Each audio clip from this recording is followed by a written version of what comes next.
উপন্যাসের নাম সাহস। লেখকের নাম প্রেম কবি কৌশিক রাজীব।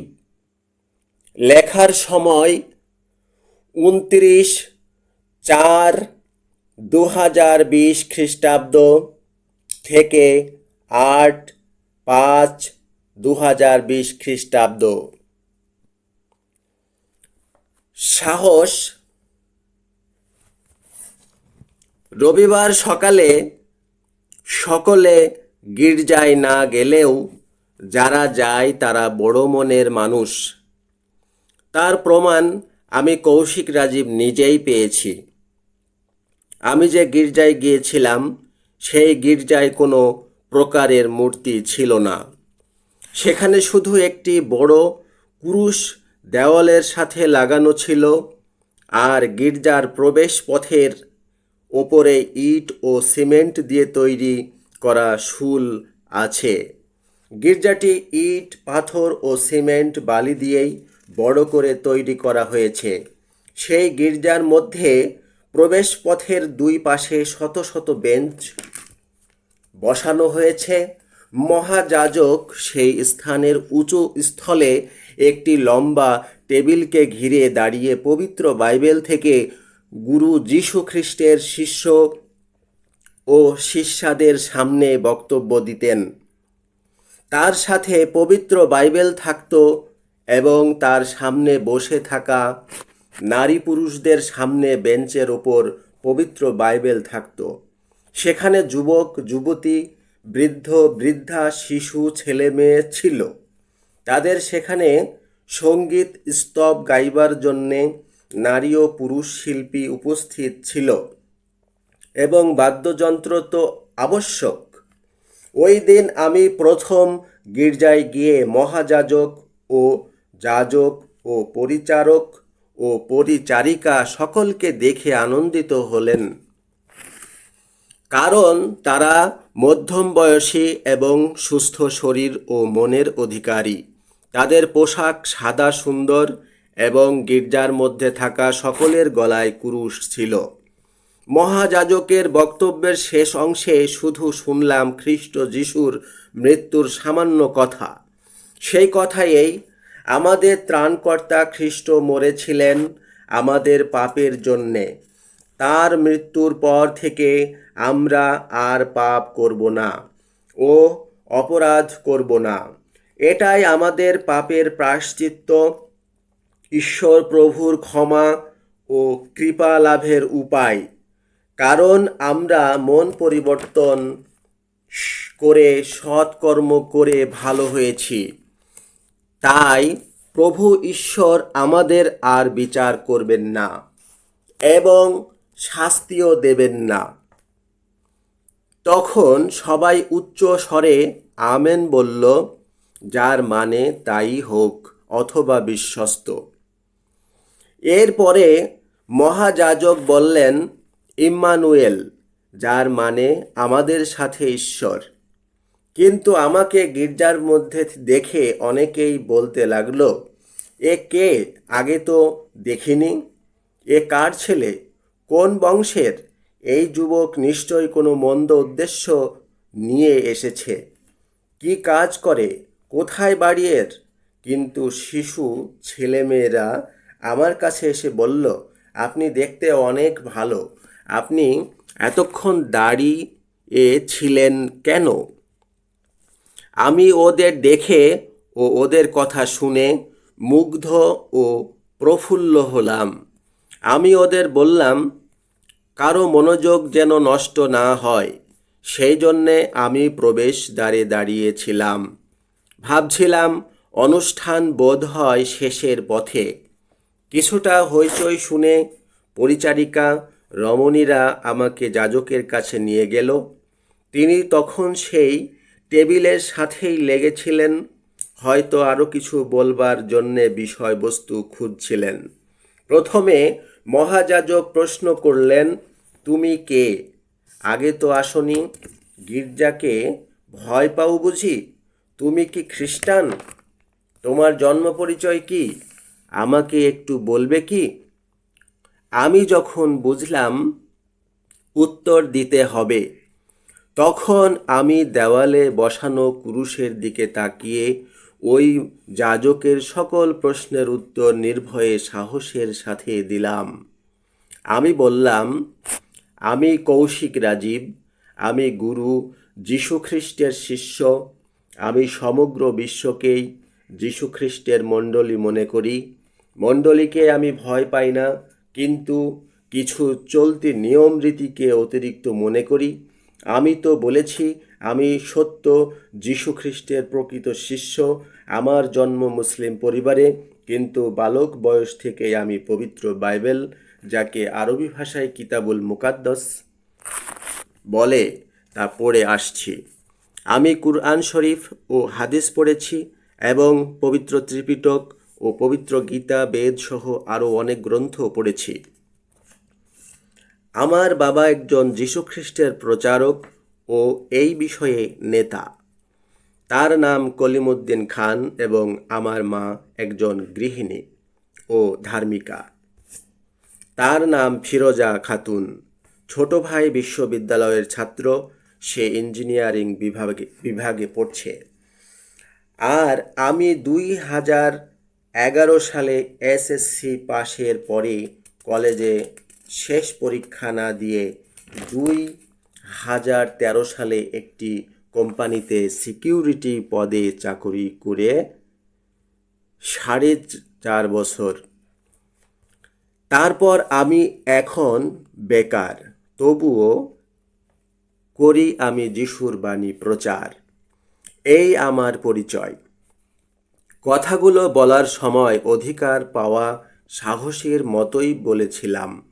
একটুও ভয় আমার মধ্যে স্থান পায়নি। হইচই করা লোকেরা চুপ করে আমার দিকে তাকিয়ে কথাগুলো শুনছিল। তবে যাজকরা ও পরিচারকরা বুদ্ধি খাটিয়ে পরীক্ষা করার উদ্দেশ্যে আমার হাতে চলতি ভাষায় অনুবাদিত পবিত্র বাইবেল তুলে দিয়ে বললেন, তুমি আমার স্থানে দাঁড়িয়ে যিশুর বাণী এই মণ্ডলীর উদ্দেশ্যে প্রকাশ করো। আমি দ্রুত গতিতে আনন্দের সাথে পবিত্র বাইবেলের মার্ক লিখিত সুসমাচারের 10 অধ্যায়ের 18 থেকে 19 পদ থেকে পাঠ করতে শুরু করলাম। কিন্তু তার আগে আমি বক্তব্য দেওয়ার উদ্দেশ্যে প্রস্তুতি নেওয়ার সাথে সাথেই সবার দিকে লক্ষ্য করে বললাম, পবিত্র বাইবেলের যোহন লিখিত সুসমাচারের 20 অধ্যায়ের 21 পদে লেখা আছে, পরে যিশু আবার তাদের বললেন, তোমাদের প্রতি শান্তি হোক। পিতা যেমন আমাকে পাঠিয়েছেন, আমিও তেমনি তোমাদের পাঠাচ্ছি। এই বাক্য বলে আমি সকলকে লক্ষ্য করে বললাম, আমাদের অবশ্যই একে অন্যের সাথে সাক্ষাতের সময় যিশুর বাক্যের তোমাদের প্রতি শান্তি হোক অংশটুকু বলা উচিত। আমি পবিত্র বাইবেল থেকে পাঠ করলাম। যিশু তাকে বললেন, আমাকে ভালো বলছো কেন? ঈশ্বর ছাড়া আর কেউই ভালো নয়। তুমি তো আদেশগুলো জানো, হত্যা করবে না, ব্যভিচার করবে না, চুরি করবে না, মিথ্যা সাক্ষ্য দেবে না, ঠকাবে না, পিতামাতাকে সম্মান করবে। আমি যিশুর এই আদেশগুলো সকলকে মনে রাখতে ও সকল মানুষের কাছে বলবার জন্যে অনুরোধ করলাম। তাদের সকলকে বললাম, আপনারা যিশুর এই উপদেশগুলো মেনে অন্যকে জানাবেন, এই আমার প্রত্যাশা আপনাদের কাছ থেকে। সকলে উচ্চ স্বরে আমেন বললেন। মহাযাজক ও যাজক ও পরিচারক পরিচারিকা সকলেই এই বাক্যে শান্তি ও আনন্দ বোধ করে হাসি মুখে ও সুখে সেই দিনের মতো অনুষ্ঠান শেষ হলো। একদিন এক বাড়ির পাশ দিয়ে আমি হেঁটে যাচ্ছিলাম। হঠাৎ এক সুন্দরী নারী, যে মধ্যম বয়স্কা, সে বলল, আমার স্বামী আমাকে সন্দেহ করে এবং আমাকে ত্যাগ করতে চায়। আমি বললাম, আপনাকে সন্দেহ করবে কেন? আর কেনই বা আপনাকে ত্যাগ করবে? আপনি কি মন্দ কাজে জড়িত? ব্যভিচারের দোষ করলে ত্যাগ করতে পারবে আপনার স্বামী। সত্য গুরু যীশুখ্রিস্ট বলেছেন, যা পবিত্র বাইবেলের মার্ক লিখিত সুসমাচারের 10 অধ্যায়ের 11 এবং 12 পদে লেখা আছে, যে কেউ নিজের স্ত্রীকে ত্যাগ করে অন্য স্ত্রীলোককে বিয়ে করে, সে তার স্ত্রীর বিরুদ্ধে ব্যভিচার করে। আর স্ত্রী যদি স্বামীকে ত্যাগ করে অন্য লোককে বিয়ে করে, তবে সেও ব্যভিচার করে। এই কথাগুলো ওই নারীর স্বামী, সন্তান, সন্ততি ও বাড়ির উঠান থেকে স্পষ্ট শুনতে পেয়েছে। আর উদ্ধৃতি দেওয়ার সময় রাস্তায় নারী পুরুষ যাওয়া আসা করছিল। ওই নারী আমাকে তার স্বামীকে বোঝানোর জন্যে বাড়ির ভেতরে যেতে অনুরোধ করলে আমি সত্যি গেলাম। গিয়ে দেখলাম তার 2 যুবতী মেয়ে ও এক ছোট বালক ছেলেদের দিকে তাকিয়ে কি যেন চিন্তা করছেন তিনি। আমি লোকটিকে উদ্দেশ্য করে বললাম, পুনরুত্থিত যীশুখ্রিস্ট পবিত্র বাইবেলের মার্ক লিখিত সুসমাচারের 9 অধ্যায়ের 50 পদে বলেছেন, লবণ ভালো, কিন্তু যদি লবণের স্বাদ নষ্ট হয়ে যায়, তবে তা কেমন করে আবার নোনতা করা যাবে? তোমাদের অন্তরের মধ্যে বন্ধুত্বের লবণ রাখো এবং তোমরা একে অন্যের সাথে শান্তিতে থাকো। লোকটি মহান ভাববাদী যিশুর এই সত্য যথার্থ বাণী শুনে স্বস্তি বোধ করল এবং তার স্ত্রী মার্থা তাদের 2 মেয়ে শান্তি ও সুখীকে আমার কাছে এনে বলল, তুমি এদের আশীর্বাদ করো যেন তারা ভালো থাকে। আমি বললাম, তোমাদের প্রতি শান্তি হোক। তারপর তাদেরকে আমি মার্ক লিখিত সুসমাচারের 7 অধ্যায়ের 20 থেকে 23 পদ পবিত্র বাইবেল খুলে পাঠ করে শোনালাম। তাদের ছোট ছেলে পিটারকে তার বাবা জোসেফ পবিত্র বাইবেল ঘর থেকে আনিয়েছিল। তখন আমরা আর দাঁড়িয়ে নেই, ওদের ঘরে রীতিমতো ডাইনিং টেবিলের চেয়ারগুলোয় বসেছিলাম। খাদ্য ও বাসনের পরিবর্তে গ্রন্থ পাঠ করে আদেশদাতা যীশুখ্রিস্টের বাণী গ্রহণ করার সময় হয়েছে। সকলে মনোযোগ সহকারে শুনেছে ও তাকিয়েছে আমার দিকে। আমি পড়লাম, যীশু আরও বললেন, মানুষের ভেতর থেকে যা বের হয়ে আসে তাই মানুষকে অপবিত্র করে, কারণ মানুষের ভেতর অর্থাৎ অন্তর থেকেই মন্দ চিন্তা, সর্বপ্রকারের ব্যভিচার, চুরি, হত্যা, লোভ, অন্যের ক্ষতি করার ইচ্ছা, ছলনা, লম্পটতা, হিংসা, নিন্দা, অহংকার এবং মূর্খতা বের হয়ে আসে। এই সব মন্দ মানুষের ভেতর থেকেই বের হয়ে আসে এবং মানুষকে অপবিত্র করে। আমি শেষে বিদায় মুহূর্তে বললাম, তাহলে সকলে ভালো থাকুন, সুখী জীবন যাপন করুন। আমি চললাম, দেখা হবে হয়তো আবার। বাস স্টেশনের যাত্রী ছাউনিতে নারী পুরুষ, বৃদ্ধ বৃদ্ধা, শিশু, ছেলে মেয়ে অনেকেই বাসের জন্যে অপেক্ষা করছিল। তাদের কিছু হিন্দু, কিছু বৌদ্ধ, কিছু মুসলিম এবং অনেক খ্রিস্টান, যাদের গলায় ক্রুশ ঝুলছিল, যা স্পষ্ট দেখা যাচ্ছে এক ও ঐক্যতা এসেছে, যেন পৃথিবীতে সকল মানুষ স্বাধীন হয়েছে ও বিজয় লাভ করেছে। তাই ওখানে এক ধর্মের মানুষ অন্য ধর্মের চালাকি প্রশংসা করছে শুধু সময় কাটানোর উদ্দেশ্যে। তবে সামনে দিয়ে কিছু অটো, সিএনজি ও অটো রিকশা এবং ক্ষণে ক্ষণে কয়েকটা বাস আসছিল। তার চারপাশে মার্কেট ও মুদিখানার দোকান ও ফুল ফল সহ সকল বিষয়ের দোকান আছে দিনরাত।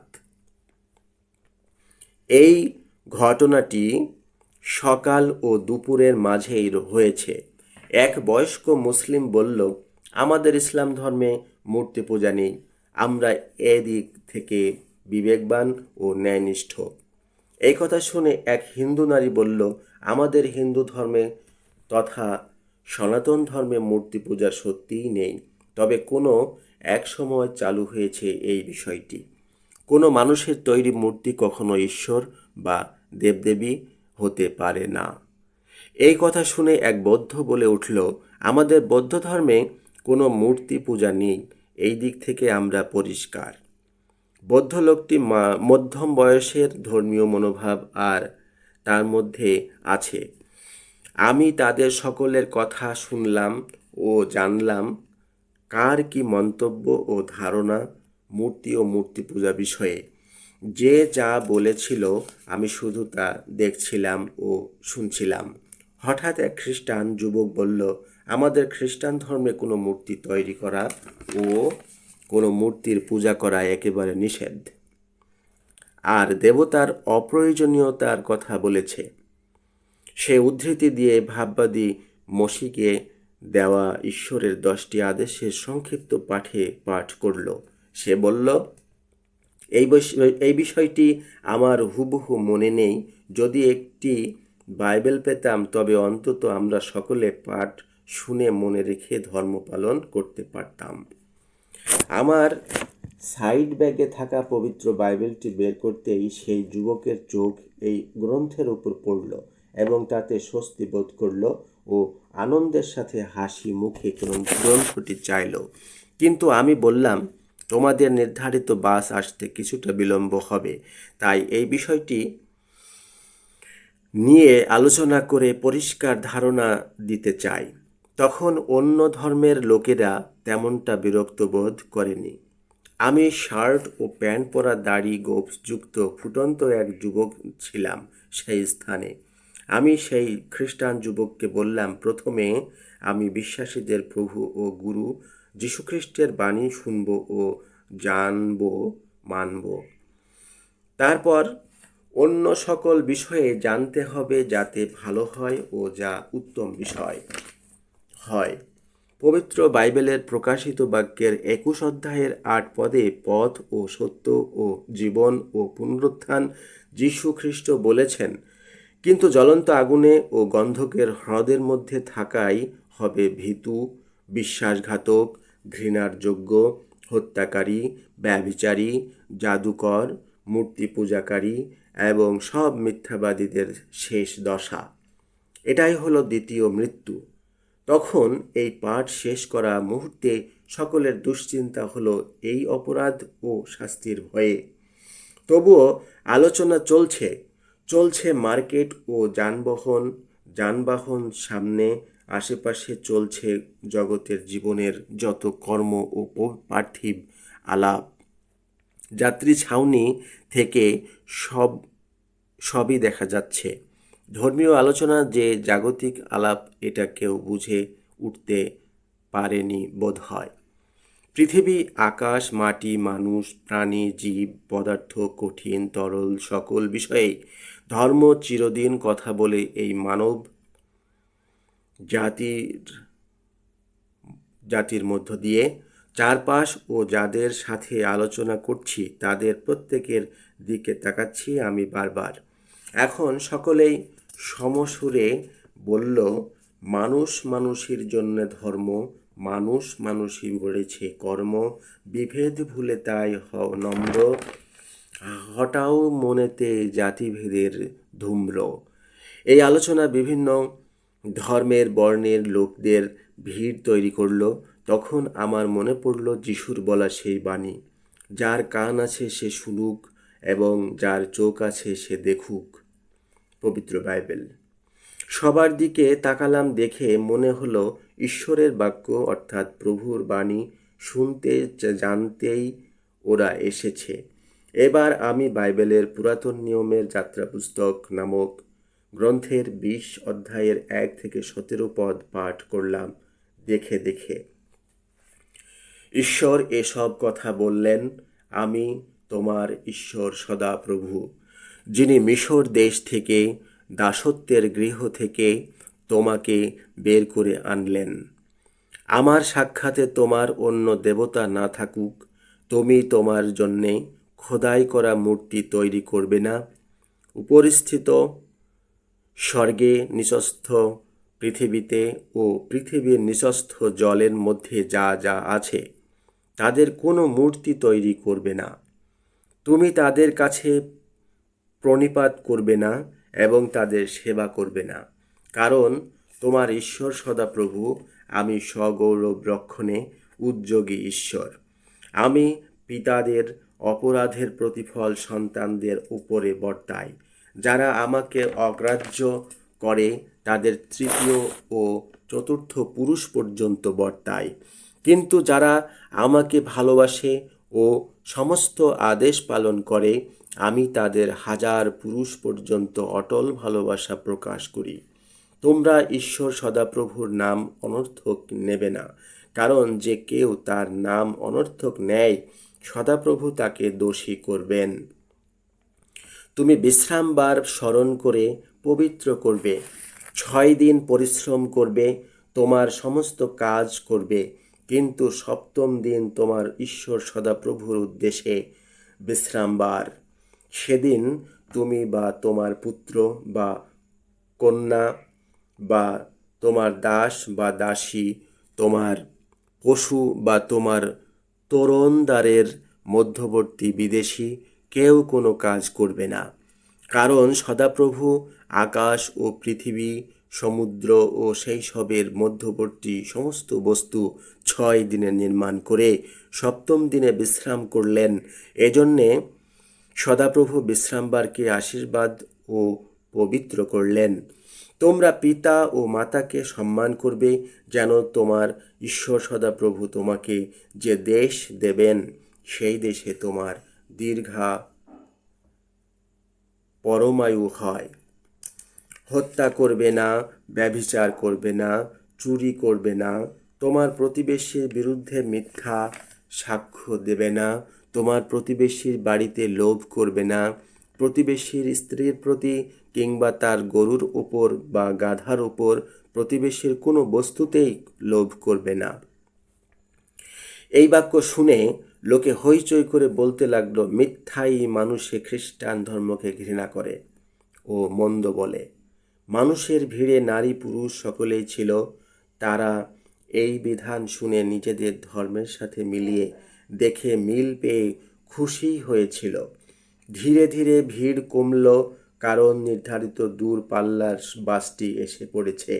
যাত্রী ছাউনির সকলেই বাসে উঠল এবং বাস চলতে শুরু করলো। দুপুর হয়েছে, বাসায় ফিরবার মন চাইছে না, তবু অবশেষে ফিরলাম। বহুকক্ষ বিশিষ্ট বাড়ি আমাদের। আমার বাবা মা এক রুমে, আমার ছোট ভাই আশিক আহমেদ সজীব 5 রুমে এবং আমি ভেতরে শেষের কক্ষে। এই 3 রুম সোজা বরাবর, এর সামনে ড্রয়িং রুম তথা বারান্দা। তবে আটো সাটো বাড়ি। ঘরের ভেতরে একপাশে বেসিন ও তার পাশে বাথরুম যুক্ত আছে। 5 রুমের সাথে একটি পিচের রাস্তা বয়ে চলেছে। এর এপাশ ওপাশ টিন শিড ও ইটের পাকা আধা পাকা বাড়ি আছে, আর বিভিন্ন প্রকারের দোকান আছে। অবশ্যই পরিবারের সকলেই খেতে বসলো, তবে আমাকে ঈশ্বরকে ধন্যবাদ দিয়ে প্রার্থনা করতে বলল বাবা, কারণ যীশুখ্রিস্ট নিজে খাবার খাওয়ার সময় তার ঈশ্বর প্রভুকে ধন্যবাদ দিয়েছেন। বাবা বললেন, আজ তুমি খাবার খাওয়ার প্রার্থনা করবে, যিশুর শেখানো প্রার্থনাটি বলতে পারো। তখন আমি সম্মত হলাম এবং প্রার্থনা করলাম, আমাদের স্বর্গের পিতা, তোমার নাম পবিত্র বলে মান্য হোক, তোমার রাজ্য আসুক, তোমার ইচ্ছা যেমন স্বর্গে তেমনি পৃথিবীতেও পূর্ণ হোক। যে খাবার আমাদের দরকার তা আজ আমাদের দাও। যারা আমাদের উপর অন্যায় করে আমরা যেমন তাদের ক্ষমা করেছি, তেমনি তুমিও আমাদের সমস্ত অন্যায় ক্ষমা করো। আমাদের তুমি পরীক্ষায় পড়তে দেবে না, কারণ বরং মন্দ থেকে রক্ষা করো। এই প্রার্থনা শেষে সকলে আমেন বলল। তারপর খাওয়া শুরু করে শেষ করলাম। এই প্রার্থনাটি পবিত্র বাইবেলের মধ্যে লিখিত সুসমাচার 6 অধ্যায়ের 9 থেকে 13 পদে উল্লেখ আছে। এক রাতে একটি কুমারী মেয়ে এসে বলল, আমি ভুল পথে চলে গিয়েছি শুধু আমার পরিবেশ ও পরিস্থিতির জন্যে। তখন আমি মেয়েটির সামনে দাঁড়িয়ে বললাম, তোমার বিষয়টি এমন, আমি কোনো ভুল করতে চাইনি, কিন্তু লোকেরা আমার দ্বারা অপরাধ করতে চাইছে। ঠিক তাই নয় কি? মেয়েটি উত্তর দিল, হ্যাঁ জনাব, ঠিক এমনটাই। তখন আমি তাকে বললাম, গুরু যীশুখ্রিস্ট যে উপদেশটি দিয়েছেন তা পবিত্র বাইবেলের যখন লিখিত সুসমাচারের 8 অধ্যায়ের 11 এবং 31 পদে লেখা আছে, যাও, পাপে জীবন আর কাটাবে না। আমার আদেশ মতো যদি আপনারা চলেন তবে সত্যিই আপনারা আমার শিষ্য। তারপর আমি বললাম, মেরি, তুমি নিশ্চয় ত্রাণকর্তা যিশুর বাণী বুঝতে পেরেছ? মেরি বলল, হ্যাঁ বন্ধু আমার, তোমার এই উপকার আমি ভুলব না কখনো, কারণ তুমি আমায় নতুন জীবনের আশা দেখিয়েছ। ধন্যবাদ তোমাকে। তখন বললাম, তোমার প্রতি শান্তি হোক। তার আমার ঘর থেকে সেই উত্তম কুমারী বেরিয়ে গেল। এই প্রচারক কৌশিক রাজীবের বুদ্ধিমত্তা, বিচার বিবেচনা ও সত্যতার সংবাদ দেশ বিদেশ ছড়িয়ে পড়ল।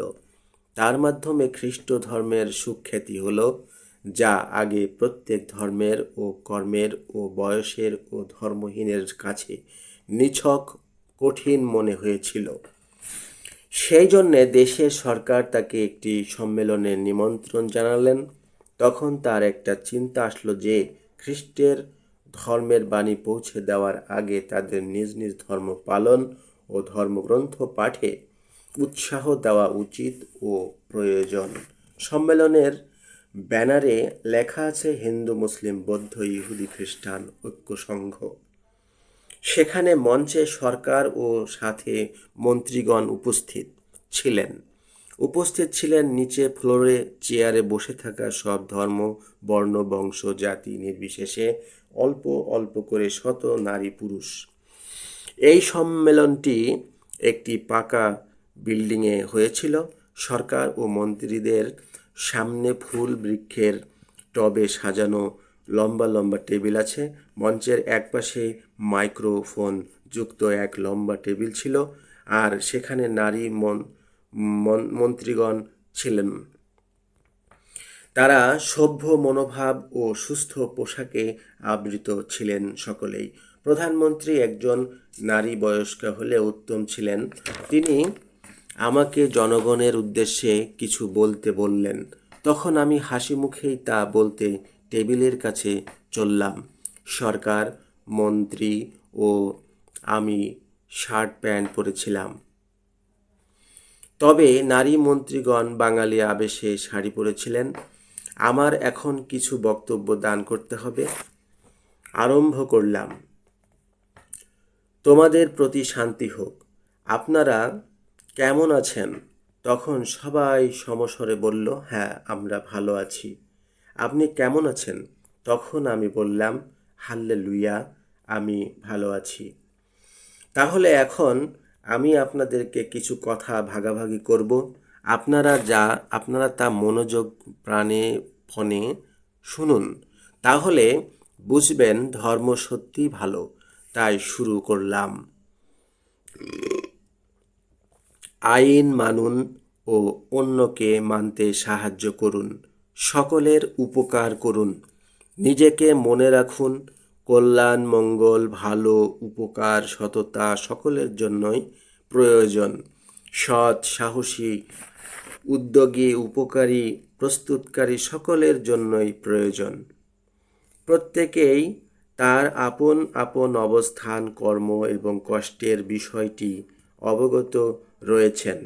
তাই অন্য কোনো বিভাগের কোনো সদস্য সম্বন্ধে কোনো মন্তব্য, বিচার, মীমাংসা করবার পূর্বে নিশ্চয়ই বিজ্ঞতার সাথে ভাবতে হবে। বর্তমানে সাক্ষ্য মিথ্যা হয়ে থাকে, বিচারও ভুল হয়ে থাকে। এই জন্যে প্রতিহিংসাকারীদের ও মিথ্যাবাদীদের বাসনা অপূর্ণ থেকে যাক আমি চাই। লোকের কষ্ট ও শাস্তি পাওয়াটাকে যারা আনন্দ পাবার বিষয় মনে করে, একদিন তাদের এই পুলকিত তনুমন শঙ্কিত হবে বৈকি। সকল অঞ্চলের সকল মানুষকে আমি কিছু কথা বলছি। আপনারা নিজ নিজ দায়িত্বে ধর্মের প্রধান পবিত্র গ্রন্থগুলো পড়বেন। এই গ্রন্থগুলোতে বিভিন্ন প্রকারের শিক্ষা ও উপদেশ রয়েছে। এই সকল গ্রন্থগুলো অযথাই অকারণে ও মন্দ উদ্দেশ্যে লেখা হয়নি, বরং প্রত্যেকটি গ্রন্থ সত্য, সততা, সদ্ভাব, সৎকাজ, ভালো ব্যবহার, বিশ্বাস, সামাজিকতা ও ভালোবাসা এবং পরের উপকার সহ কল্যাণকর সকল প্রকারের অনুপ্রেরণা উৎসাহ দিয়েছে। প্রত্যেক গ্রন্থের উদ্দেশ্য জ্ঞান দিয়ে মানুষদেরকে সৎ উপায়ে ও উত্তম হয়ে ভালোভাবে জীবনযাপন করিয়ে শান্তি, সুখ, স্বস্তি, ভরসা, প্রত্যাশা সহ মঙ্গল, কল্যাণ, নির্বাণ, পরিত্রাণ দান করা। এই জন্যে প্রত্যেক মানুষের জন্য পবিত্র গ্রন্থগুলো পড়া অত্যাবশ্যক। ধর্মের গ্রন্থগুলো থেকে কিছু জানলে তবেই কিছুই মান্য করা যায়। প্রত্যেকের কর্মগুলোকে ধর্মের গ্রন্থগুলোর সাথে মিলিয়ে দেখা উচিত যে তা সঠিক জেনে বুঝে পালন করা হচ্ছে কি না। কোনো ধর্ম ও ধর্মের গ্রন্থগুলো সম্বন্ধে বাজে মন্তব্য করা ঠিক নয়। প্রত্যেক পবিত্র ধর্মগুলোর উদ্দেশ্য ছিল পবিত্র, তবে ন্যায়, নীতি, বিবেক, বিবেচনা এবং সভ্যতা প্রায় কাছাকাছি, কিন্তু রীতিতে কিছু কিছু বিষয়ে আলাদা রয়েছে। মানবিক দৃষ্টি ও সঠিক কর্ণপাতে সকল ধর্মগ্রন্থগুলো সকল মানুষকে উদ্দেশ্যে শিক্ষা দিয়েছে। তোমাদের প্রতি শান্তি হোক। জয় ধর্মের জয়, জয় সৎকর্মের জয়। সকলেই ভালো থাকবেন প্রত্যয় ও প্রত্যাশা রাখি। আমেন। বক্তব্য শেষে জনতা সকলে হাততালি দিয়ে ধন্যবাদ জানালেন। আজকের মতো এখানেই সমাপ্ত হলো। ব্যানারটি ইংলিশ বাংলায় লেখা হয়েছিল। কনফারেন্স শেষে আমার যাওয়ার পথে কিছু উচ্ছৃঙ্খল ও অসভ্য প্রায় শরীরে সুন্দর যুবক যুবতী দেখলেন, তবে তাদের মনোযোগ আচরণে সঠিক পন্থায় ছিল না। তাদের দেখে আমি আক্ষেপ ও দুঃখ প্রকাশ করলাম এবং বললাম, তোমরা কি গুরু যীশু খ্রিস্টের আদেশগুলো পাওনি? যীশু বলেছেন, তোমরা সাবধান থাকো যেন তোমাদের মন উচ্ছৃঙ্খলতায়, মাতলামিতে ও সংসারের চিন্তার ভারে নুয়ে না পড়ে। তা না হলে ফাঁদ যেমন হঠাৎ বন্ধ হয়ে যায়, তেমনি হঠাৎ সেই দিনটা তোমাদের ওপরে, এমনকি জগতের সব লোকের উপরে এসে পড়বে। এই বিষয়টি পবিত্র বাইবেলের লোকলিখিত সুসমাচারের 21 অধ্যায়ের 34 ও 35 পদে উল্লেখ আছে। তাই তোমাদের উচিত শান্তি শৃঙ্খলার সাথে পৃথিবীতে তথা দেশ বিদেশে জীবন যাপন করা।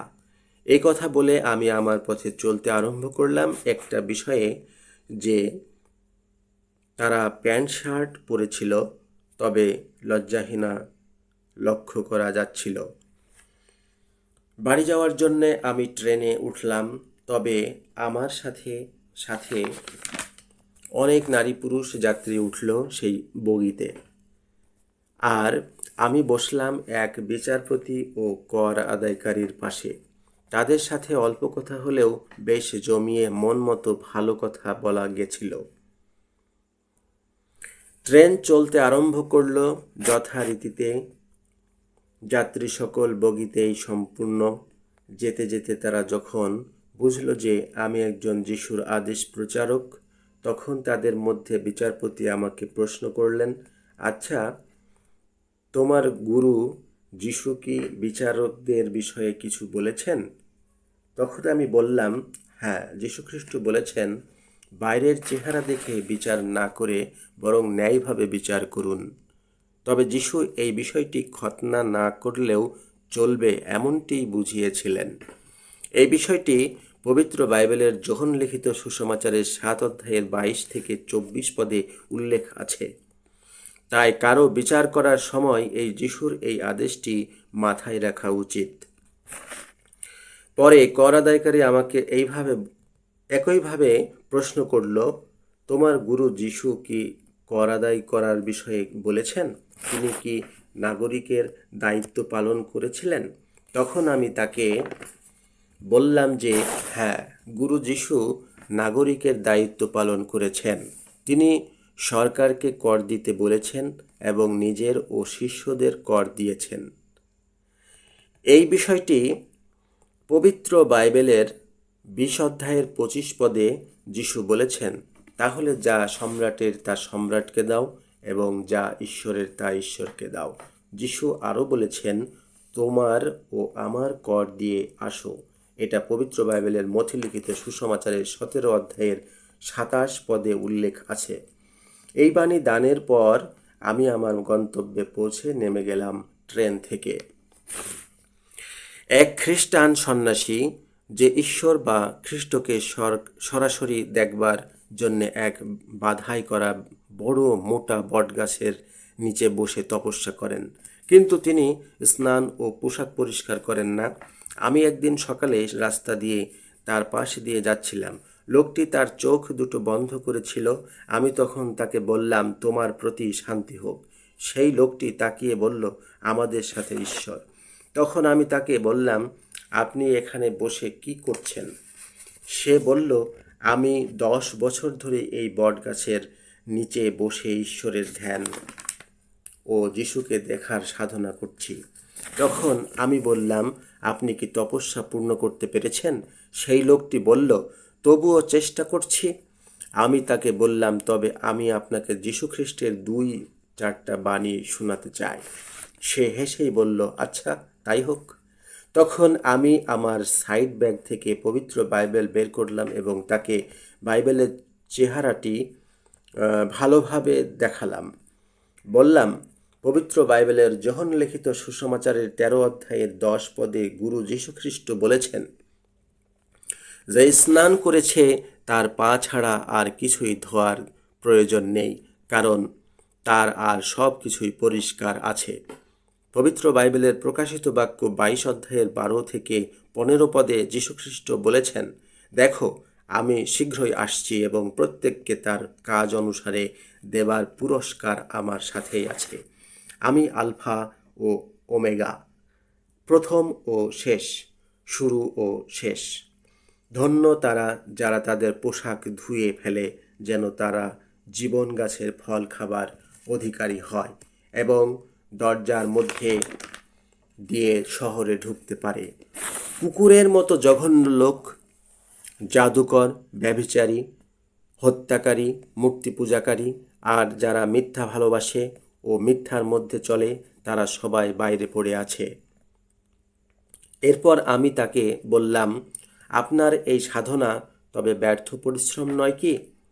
আপনি একাধারে স্নান তথা শরীরের যত্ন ও পোশাক ধোয়া যথা পোশাকের যত্ন করছেন না, কিন্তু গুরু যিশু যে বলেছেন তিনি প্রত্যেকের কাজের ফল সঙ্গে নিয়ে আসবেন, তাহলে আপনি কি সৎ কাজ করছেন নাকি সময় নষ্ট করছেন, যা মানব জাতির কল্যাণে লাগাতে পারতেন?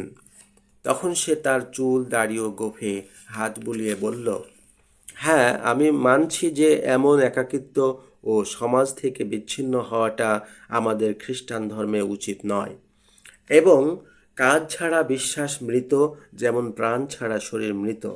তখন সে তার পরনে সাদা পোশাক ও গলায় ঝোলানো ক্রুশটি ঠিক করে নিল। আর সে বলল, আমি তো কোনো অন্যায় করিনি, এটা তো ঠিক। তখন আমি বললাম, তা হয়তো ঠিক। তার ওখানে ক্রুশ পরা অনেক খ্রিস্টান নারী পুরুষ, যুবক যুবতী, আবাল বৃদ্ধ, শিশু, ছেলে মেয়ে জড়ো হলো। ওই সাধক ব্যক্তির বয়স 40 হবে হয়তো। তার কোনো পরিবার ছিল না। তখন আমি তাকে প্রশ্ন করলাম, আপনার সাধনার যিশু কি বিয়ে করতে নিষেধ করেছেন কাউকে? তখন সে লজ্জিত হয়ে বলল, না, তা নয়। আমি তাকে বললাম, আপনার খ্রিস্ট গুরু যিশু বলেছেন, এর চেয়ে বরং ধন্য তারা যারা ঈশ্বরের বাক্য শোনে এবং সেই মতো কাজ করে। এই বিষয়টি পবিত্র বাইবেলের লুক লিখিত সুসমাচারের 11 অধ্যায়ের 28 পদে উল্লেখ আছে। গুরু যীশুখ্রিস্ট পবিত্র বাইবেলের প্রকাশিত বাক্যের 16 অধ্যায়ের 15 পদে বলেছেন, দেখো আমি চোরের মতো আসব, ধন্য সেই লোক যে জেগে থাকে এবং নিজের পোশাক পরে থাকে, যেন তাকে উলঙ্গ হয়ে ঘুরতে না হয় আর লোকে তার লজ্জা দেখতে না পায়। পবিত্র বাইবেলের প্রকাশিত বাক্যের 19 অধ্যায়ের 9 পদ ও 21 অধ্যায়ের 9 পদ ও 22 অধ্যায়ের 7 পদে উল্লেখ আছে, এই কথা লেখো, মেষ শিশুর বিয়ের ভোজে যাদের নিমন্ত্রণ করা হয়েছে তারা ধন্য। এসো আমি তোমাকে কনে অর্থাৎ মেষ শিশুর স্ত্রীকে দেখাই। প্রকাশিত বাক্যের 22 অধ্যায়ের 7 পদে গুরু যিশু বলেছেন, দেখো আমি শীঘ্রই আসছি, এই গ্রন্থের সমস্ত কথা অর্থাৎ ঈশ্বরের বাক্য যে পালন করে সে ধন্য। তাহলে গুরু যিশু যখন 1000 বছর শাসন করতে পৃথিবীতে আসবেন, তখন তিনি নিজেও বিয়ে করবেন অলৌকিক কোনো কনেকে। তবে আপনি কেন এমনভাবে বিয়ে না করে তপস্যা করছেন জগৎকে অবস্তু মনে করে? লোকটি তখন হেসে ও লজ্জিত হয়ে আমাকে বলল, তোমাকে ধন্যবাদ এবং যিশুকেও ধন্যবাদ। প্রায় দুপুর সকলে তখন যে যার মতো চলে গেল। আমিও চলে আসলাম সেখান থেকে।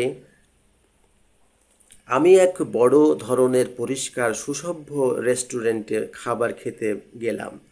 আমার খাওয়া শেষে বড় বড় কুর্তা পাগড়ি পরা কিছু লোক আমার সাথে সাক্ষাৎ করতে আসলো। তারা আমার কাছে দাবি করলো যে আমাকে তাদের সর্ববৃহৎ মসজিদে হাজার হাজার মুসলিম লোকের উদ্দেশ্যে বক্তব্য দিতে হবে। আমি কোনো সংকোচ না করে তাদের সাথেই চললাম মসজিদের উদ্দেশ্যে। আমার পরনে প্যান্ট শার্ট ও মুখ ভর্তি স্বাভাবিক দাড়িগোঁফ ছিল। আমার সাইড ব্যাগে বাইবেল ও কুরআন ছিল। বিষয়টা বোঝা যাচ্ছে যে আমাকে 2 গ্রন্থ থেকেই বলতে হবে। আমাকে দেশ বিদেশের সমস্ত জাতির লোক তখন খ্রিস্টান প্রচারক রূপে চেনে ও জন্মসূত্রে মুসলিম জানে। তাই আমার গির্জা ও মসজিদ 2 স্থানেই সম্মান হয়েছিল। পবিত্র বাইবেল যাকে কিতাবুল মুকাদ্দাস বলে তা থেকে প্রথমে পড়ে শোনালাম। মাইক্রোফোনে উচ্চ টেবিল থেকে সুন্দর ও স্পষ্টভাবে বললাম, আমি এখন পবিত্র কিতাব তথা পবিত্র বাইবেল থেকে প্রথমে পাঠ করে শোনাব। তা মথি লিখিত সুসমাচারের 5 অধ্যায়ের 43 থেকে 48 পদে তথা আয়াতে ঈসা মসীহ তথা যীশুখ্রিস্ট বলেছেন, তোমরা শুনেছ বলা হয়েছে, তোমার প্রতিবেশীকে ভালোবাসো এবং শত্রুকে ঘৃণা করো। কিন্তু আমি তোমাদের বলছি, তোমাদের শত্রুদেরও ভালোবাসবে, যারা তোমাদের অত্যাচার করে তাদের জন্যে প্রার্থনা করবে, যেন লোকে দেখতে পায় তোমরা সত্যিই তোমাদের বেহেশতি পিতার সন্তান। তিনি তো ভালো মন্দ সকলের উপরে সূর্য ওঠান এবং সৎ ও অসৎ লোকদের উপরে বৃষ্টি দেন। যারা তোমাদের ভালোবাসে কেবল তাদেরই যদি তোমরা ভালোবাসো, তবে তোমরা কি পুরস্কার পাবে? কর আদায়কারীরাও কি তাই করে না? আর যদি তোমরা কেবল তোমাদের নিজেদের লোকদেরই কুশল বাক্য জানাও, তবে অন্যদের চেয়ে বেশি আর কি করছো? প্যাগনরা কি তাই করে না? এই জন্যে বলি, তোমাদের স্বর্গস্থ পিতা যেমন খাঁটি, তোমরাও তেমনি খাঁটি হও। তারপর আমি তাদেরকে আবার অন্য একটি পরিচ্ছদ পড়ে শোনালাম। আমি এখন মথিলিখিত সুসমাচারের 5 অধ্যায়ের 3 থেকে 16 অধ্যায় পড়ে শোনাচ্ছি। তা হলো এই, ধন্য তারা যারা অন্তরে নিজেদের দরিদ্র মনে করে, কারণ স্বর্গের রাজ্য তাদেরই। ধন্য তারা যারা দুঃখ করে, কারণ তারা সান্ত্বনা পাবে। ধন্য তারা যাদের স্বভাব নম্র, কারণ জগৎ তাদেরই হবে। ধন্য তারা যারা মনে প্রাণে ঈশ্বরের ইচ্ছা মতো চলতে চায়, কারণ তাদের সেই ইচ্ছা পূর্ণ হবে। ধন্য তারা যারা দয়ালু, কারণ তারা দয়া পাবে। ধন্য তারা যাদের অন্তর খাঁটি, কারণ তারা ঈশ্বরকে দেখতে পাবে। ধন্য তারা যারা লোকদের জীবনে শান্তি আনার জন্যে পরিশ্রম করে, কারণ ঈশ্বর তাদের নিজের সন্তান বলে ডাকবেন। ধন্য তারা যারা ঈশ্বরের ইচ্ছা মতো চলতে গিয়ে অত্যাচার সহ্য করে, কারণ স্বর্গের রাজ্য তাদেরই। ধন্য তোমরা যখন লোকে আমার জন্য তোমাদের অপমান করে ও অত্যাচার করে এবং মিথ্যা করে তোমাদের নামে সব রকমের মন্দ কথা বলে, তোমরা আনন্দ করবে ও খুশি হবে, কারণ স্বর্গে তোমাদের জন্য মহা পুরস্কার আছে। তোমাদের আগে যে নবীরা ছিলেন, লোকে তাদেরও এইভাবে অত্যাচার করত। তোমরা জগতের লবণ, কিন্তু যদি লবণের স্বাদ নষ্ট হয়ে যায়, তবে কেমন করে তা আবার নোনতা করা যাবে? সেই লবণ আর কোনো কাজে লাগে না, তা কেবল বাইরে ফেলে দেবার ও লোকের পায়ে মারাবার উপযুক্ত হয়। তোমরা জগতের আলো। পাহাড়ের ওপরের শহর লোকানো থাকতে পারে না। কেউ বাতি জেলে ঝুড়ির নিচে রাখে না, কিন্তু বাতিদানের উপরেই রাখে, এতে ঘরের সমস্ত লোকই আলো পায়। সেইভাবে তোমাদের আলো লোকদের সামনে জ্বলুক, যেমন তারা তোমাদের ভালো কাজ দেখে তোমাদের স্বর্গের পিতার প্রশংসা করে। তারপরে আমি আবার তাদের উদ্দেশ্যে অন্য এক পরিচ্ছদ পাঠ করে শোনালাম। বললাম, আমি এখন মথি লিখিত সুসমাচারের 7 অধ্যায়ের 1 থেকে 6 পদ পর্যন্ত পড়ে শোনাচ্ছি, যা ঈসা মসীহ তথা যীশুখ্রিস্ট বলেছেন। তা এই: তোমরা অন্যের দোষ ধরে বেড়াবে না, যেন তোমাদের দোষ ধরা না হয়। কারণ যেভাবে তোমরা অন্যদের দোষ ধরো, সেইভাবে তোমাদেরও দোষ ধরা হবে, আর যেভাবে তোমরা মেপে দাও, সেইভাবে তোমাদেরও জন্যেও মাপা হবে। তোমার ভাইয়ের চোখে যে কুটা আছে, কেবল তাই দেখছো, অথচ তোমার নিজের চোখের মধ্যে যে কড়িকাঠ আছে তা লক্ষ্য করছো না কেন? যখন তোমার নিজের চোখেই কড়িকাঠ আছে, তখন কি করে তোমার ভাইকে এই কথা বলছো, এসো তোমার চোখ থেকে কুটাটা বের করে দিই? ভণ্ড, প্রথমে তোমার নিজের চোখ থেকে কড়িকাঠটা বের করে ফেলো, তাতে তোমার ভাইয়ের চোখ থেকে কুটাটা বের করার জন্য স্পষ্ট দেখতে পাবে। যা পবিত্র তা কুকুরকে দেবে না, শূকরের সামনে তোমাদের মুখটা ছড়াবে না, হয়তো তারা সেগুলো তাদের পায়ের তলায় মারাবে এবং ফিরে তোমাদের টুকরা টুকরা করে ছিঁড়ে ফেলবে। এরপরে আমি বিভিন্ন রকমের ধর্মীয় সুন্দর ও উত্তম পোশাক পরা লোকদের দিকে একবার তাকিয়ে নিলাম। তবে পড়তে পড়তে মাঝে মধ্যে তাকানো হচ্ছিল। এবার সব শেষে যে পরিচ্ছদটি পড়েছিলাম তা শত্রুদেরকে ভালোবাসার বিষয়ে। আমি তাদের মনোভাব বুঝলাম। তারা পবিত্র বাইবেলকে তাদের কুরআনে উল্লেখিত আল্লাহর কিতাবসমূহ রূপে গ্রহণ করেছে। তৌরাত, জবুর, ইনজিল ও নবীদের কিতাবের সমন্বয়ে অবতীর্ণ হয়েছে কিতাবুল মুকাদ্দাস, অর্থাৎ পবিত্র বাইবেল। এখন পাঠ শুরু বললাম। পবিত্র বাইবেলের আরবি নাম কিতাবুল মুকাদ্দাস। তৌরাত, ইনজিল, জবুর ও নবীদের কিতাব নিয়ে অবতীর্ণ হয়েছে এই কিতাবুল মুকাদ্দাস তথা পবিত্র বাইবেল। আপনারা কুরআন পড়েছেন, দেখবেন লেখা আছে পবিত্র সকল কিতাব সকলে বিশ্বাস করতে হবে, সকল কিতাব পালন করতে হবে, কিতাব ধারণ করতে হবে, কিতাব পড়তে হবে, কিতাব আনতে হবে, এই রকম অনেক কথা। আর যারা পাঠ করে না তারা ক্ষতিগ্রস্ত, এমনও লেখা আছে। তাই আপনারা কিছু লোকের মিথ্যা কথায় বিভ্রান্ত হবেন না। এখন আমি পবিত্র বাইবেলের লূক লিখিত সুসমাচারের 6 অধ্যায়ের 24 থেকে 38 পদ পর্যন্ত পড়ে শোনাচ্ছি। তা এই: কিন্তু ঘৃণ্য ধনী লোকেরা, তোমরা পরিপূর্ণভাবেই সুখ ভোগ করছ। ঘৃণ্য তৃপ্ত লোকেরা, তোমাদের তো ক্ষুধা পাবে। ঘৃণ্য যারা হাসছ, তোমরা দুঃখ করবে ও কাঁদবে। ঘৃণ্য তোমরা যখন সব লোকে তোমাদের প্রশংসা করে। এই সব লোকদের পূর্বপুরুষেরাও ভণ্ড নবীদেরও প্রশংসা করত। তোমরা যারা শুনছ তাদের আমি বলছি, তোমাদের শত্রুদের ভালোবাসবে, যারা তোমাদের ঘৃণা করে তাদের উপকার করবে, যারা তোমাদের অবনতি চায় তাদের উন্নতি চাবে, যারা তোমাদের সাথে মন্দ ব্যবহার করে তাদের জন্য প্রার্থনা করবে।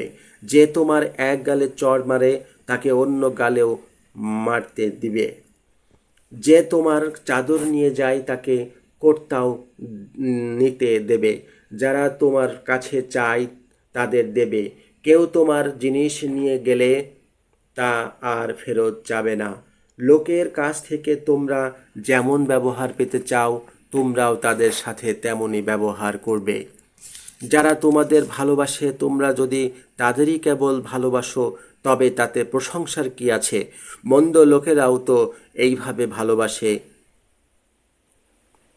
যারা তোমাদের উপকার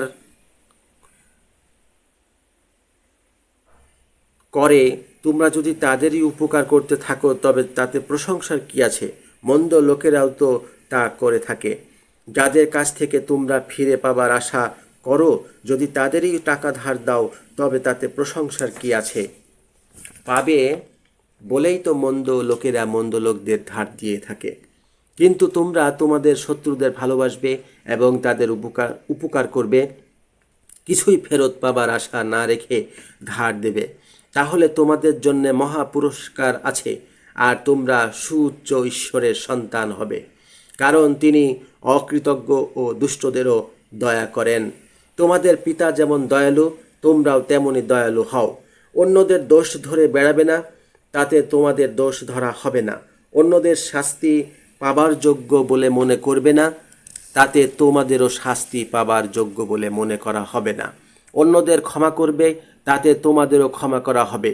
দান করবে, তাতে তোমাদেরও দেওয়া হবে অনেক বেশি করে। চেপে চেপে ঝাঁকিয়ে ঝাঁকিয়ে উপচে পড়ার মতো করে তোমাদের কোচড়ে দেওয়া হবে, কারণ যেভাবে তোমরা মেপে দাও সেইভাবে তোমাদের জন্য মাপা হবে। পবিত্র কুরআন আপনারা পড়েছেন, তাই আপনারা সকলেই নবী ঈসা মসীহ সম্পর্কে জেনেছেন। তার জন্ম হয়েছে, অনেক অলৌকিক কাজ করেছেন, মৃত্যুবরণ করেছেন এবং পুনরুত্থিত হয়েছেন। তারপর আল্লাহ তাকে নিজের কাছে তুলে নিয়েছেন এবং ঈসা মসীহ পৃথিবীতে আবার আসবেন, তবে তিনি মরবেন না। স্রষ্টা সকলকে সুখে শান্তিতে ও ভালোবাসার মধ্যে রাখুন। তখন সকলে চিৎকার করে আমিন বলল। কোনো এক রবিবারে গির্জার নিয়ম মতো সকলেই, অর্থাৎ নারী পুরুষ যুবক যুবতী বৃদ্ধ ও শিশু ছেলে মেয়ে ক্রুশ গলায় পরে উপস্থিত হয়েছে। মহাযাজক ও যাজক এবং পরিচারক ও পরিচারিকা সকলেই উপস্থিত আছেন, শুধু আমি নেই সেখানে। এমন অনুভব তাদের মধ্যে হলো। ঠিক তখনই আমি গির্জার দরজা দিয়ে প্রবেশ করলাম। সকলের একটু স্বস্তি ও প্রশান্তি অনুভব হলো। মহাযাজক আনন্দের সাথেই বললেন, কৌশিক রাজীব, সামনে আমার কাছে আসো। এতদিন কোথায় ছিলে তুমি? আমরা তোমার জন্য অপেক্ষা করছিলাম। তখন আমি বললাম, সর্বস্থানেই সকল প্রকার লোকের কাছেই আমাকে গুরু যীশুখ্রিস্ট সম্পর্কে ও তার আদেশ বিষয়ে প্রচার ও শিক্ষা দিতে হয়। তাই আমার আর এই মণ্ডলীর নিয়ম পালনে বন্দী হওয়ার সময় হয় না। তো আপনারা সবাই ভালোই আছেন? তখন মহাযাজক বললেন, হ্যাঁ, সব তো ভালোই চলছে। গির্জার নিয়ম মেনে তো চলতেই হয়। আজ যখন তোমাকে পেয়েছি তখন তুমি আজ প্রভু যীশুখ্রিস্টের বাণী আমাদের সকলের উদ্দেশ্যে প্রকাশ করবে আশা করছি। তখন আমি বললাম, ভালোই বলেছেন, আমি প্রস্তুত। আমি সেই লম্বা টেবিলের উপরে রাখা পবিত্র বাইবেলটি নিয়ে নেড়ে চেড়ে দেখলাম। তারপর মথিলিখিত সুসমাচারের 5 অধ্যায়ের 37 পদে যিশু বলেছেন, তোমাদের কথার হা যেন হা আর না যেন না হয়। এর বেশি যা তা দিয়াবলের কাছ থেকে আসে। এরপর বললাম, মথিলিখিত সুসমাচার 12 অধ্যায়ের 33 থেকে 37 পদে যিশু বলেছেন, এই কথা স্বীকার করুন যে গাছ ভালো হলে তার ফলও ভালো হবে, আবার গাছ মন্দ হলে তার ফলও মন্দ হবে, কারণ ফল দিয়েই গাছ চেনা যায়।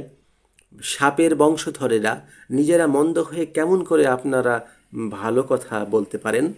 মানুষের অন্তর যা দিয়ে পূর্ণ থাকে, মুখ তো সেই কথা বলে।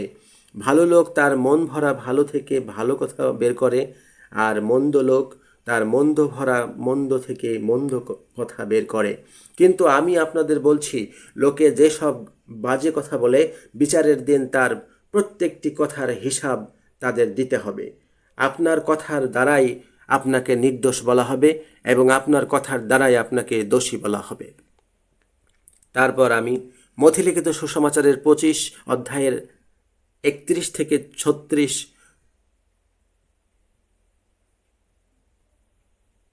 31 থেকে 46 পদে যিশু বলেছেন, মনুষ্যপুত্র সমস্ত দূতদের সঙ্গে নিয়ে যখন নিজের মহিমায় আসবেন, তখন তিনি রাজা রূপে তার সিংহাসনে মহিমার সঙ্গে বসবেন। সেই সময় সমস্ত জাতির লোকদের তার সামনে একসাথে সমবেত করা হবে। রাখাল যেমন ভেড়া আর ছাগল পৃথক করে, তেমনি তিনি সব জাতির লোকদের দুভাগে বিভক্ত করবেন। তিনি নিজের ডান দিকে ভেড়াদের আর বাম দিকে ছাগলদের রাখবেন। এরপর রাজা তার ডান দিকের লোকদের বলবেন, তোমরা যারা আমার পিতার আশীর্বাদ পেয়েছ, আসো। জগতের শুরুতে যে রাজ্য তোমাদের জন্য প্রস্তুত করে রাখা হয়েছে তার অধিকারী হও। যখন আমার ক্ষুধা পেয়েছিল তখন তোমরা আমাকে খেতে দিয়েছিলে, যখন পিপাসা পেয়েছিল তখন জল দিয়েছিলে, যখন অতিথি হয়েছিলাম তখন আশ্রয় দিয়েছিলে, যখন খালি গায়ে ছিলাম তখন কাপড় পরিয়েছিলে, যখন অসুস্থ হয়েছিলাম তখন আমার দেখাশোনা করেছিলে, আর যখন আমি জেলখানায় বন্দি অবস্থায় ছিলাম তখন আমাকে দেখতে গিয়েছিলে। তখন সেই ঈশ্বরভক্ত লোকেরা উত্তরে তাকে বলবে, প্রভু, আপনার ক্ষুধা পেয়েছে দেখে কখন আপনাকে খেতে দিয়েছিলাম, বা পিপাসা পেয়েছে দেখে জল দিয়েছিলাম, কখনই বা অতিথি রূপে আশ্রয় দিয়েছিলাম, কিংবা খালি গায়ে দেখে কাপড় পরিয়েছিলাম, আর কখনই বা আপনাকে অসুস্থ বা জেলখানায় আছেন জেনে আপনার কাছে গিয়েছিলাম? এর উত্তরে রাজা তখন তাদের বলবেন, আমি তোমাদের সত্যি বলছি, আমার এই ভাইদের মধ্যে সামান্য কোনো একজনের জন্যে যখন তা করেছিলে, তখন আমারই জন্যে তা করেছিলে। পরে তিনি তার বাম দিকের লোকদের বললেন, ওহে অভিশাপপ্রাপ্ত লোকেরা, আমার কাছ থেকে তোমরা দূর হও। দিয়াবল এবং তার দূতদের জন্যে যে আগুন প্রস্তুত করা হয়েছে তার মধ্যে যাও। যখন আমার ক্ষুধা পেয়েছিল তখন তোমরা আমাকে খেতে দাওনি, যখন পিপাসা পেয়েছিল তখন জল দাওনি, যখন অতিথি হয়েছিলাম তখন আশ্রয় দাওনি, যখন খালি গায়ে ছিলাম তখন আমাকে কাপড় পরাওনি, যখন অসুস্থ হয়েছিলাম এবং জেলখানায় বন্দি অবস্থায় ছিলাম তখন আমাকে দেখতে যাওনি। তখন তারা তাকে বলবে, প্রভু, কখন আপনার ক্ষুধা বা পিপাসা পেয়েছে দেখে, কিংবা অতিথি হয়েছেন দেখে, কিংবা খালি গায়ে দেখে, কিংবা অসুস্থ বা জেলখানায় আছেন জেনে সাহায্য করিনি? উত্তরে তিনি তাদের বলবেন, আমি তোমাদের সত্যি বলছি, তোমরা যখন এই সামান্য লোকদের মধ্যে কোনো একজনের জন্যে তা করনি, তখন তা আমার জন্যেই করনি। তারপর যিশু বললেন, এই লোকেরা অনন্ত শাস্তি পেতে যাবে, কিন্তু ওই ঈশ্বরভক্ত লোকেরা অনন্ত জীবন ভোগ করতে যাবে। এরপরে আমি মথিলিখিত সুসমাচারের 4 অধ্যায়ের 4 ও 7 ও 10 পদে যীশুখ্রিস্ট বলেছেন, মানুষ কেবল রুটিতেই বাঁচে না, কিন্তু ঈশ্বরের মুখের প্রত্যেকটি বাক্যেই বাঁচে। তোমার প্রভু ঈশ্বরকে পরীক্ষা করতে যাবে না, তুমি তোমার প্রভু ঈশ্বরকেই ভয় করবে, কেবল তারই আরাধনা করবে। আজ এই পর্যন্ত। এই কথা বলে শেষ করলাম। সকলে চিৎকার করে বলল, আমেন। খ্রিস্টান সম্মেলনে এবার আমাকে লেকচার দিতে হবে। কি করা যায়, কি বলা যায়? ভাবলাম, বুঝলাম যে আমাকে ঈশ্বর এবং যীশুখ্রিস্ট সম্পর্কে এবং তার শিষ্য সম্পর্কে বলতে হবে। ওখানে অনেক বিদেশি পাস্টর আছে, আছে অনুবাদক, হাজার হাজার খ্রিস্টান নারী পুরুষ সেখানে উপস্থিত ছিল। বিদেশিরা এক পাশে চেয়ারে বসে আছেন, ক্যামেরা ম্যানও ছিলেন। কুরুশ অঙ্কিত লম্বা টেবিলে আমি এখন উপস্থিত, মাইক্রোফোন সামনে, বক্তব্য আরম্ভ। তোমাদের প্রতি শান্তি হোক। আপনারা ভালো আছেন নিশ্চয়? সকলেই বলল, হ্যাঁ ভালো আছি, হাল্লেলুয়া। সেখানে এক পাশের বেঞ্চগুলোই নারী খ্রিস্টান এবং বিপরীত পাশে পুরুষ খ্রিস্টান ছিলেন।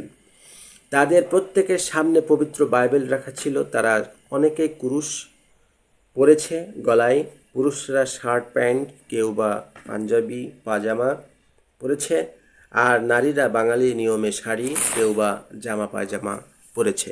আর নারী বিদেশিরা জামা পায়জামা এবং পুরুষ বিদেশিরা শার্ট প্যান্ট পরেছে। এই সংস্থার পরিচালক ছিলেন বাঙালি এবং ক্ষুদ্র ক্ষুদ্র নেতা সেখানে উপস্থিত ছিলেন। ওই ভবনের জানালাগুলোর গ্রিলে ক্রুশ চিহ্ন লক্ষ্য করা গেছে। তো যাই হোক, আপাতত লেকচার বাংলা ভাষায় শুরু হলো। প্রথমে প্রভু ঈশ্বর বিষয়ে ধারণা, তাদের উদ্দেশ্যে বললাম, আমি এখন পবিত্র বাইবেলের উদ্ধৃতি দিয়ে কথা বলবো, আপনারা মনোযোগ দিয়ে শুনবেন ও বুঝবেন আশা করছি।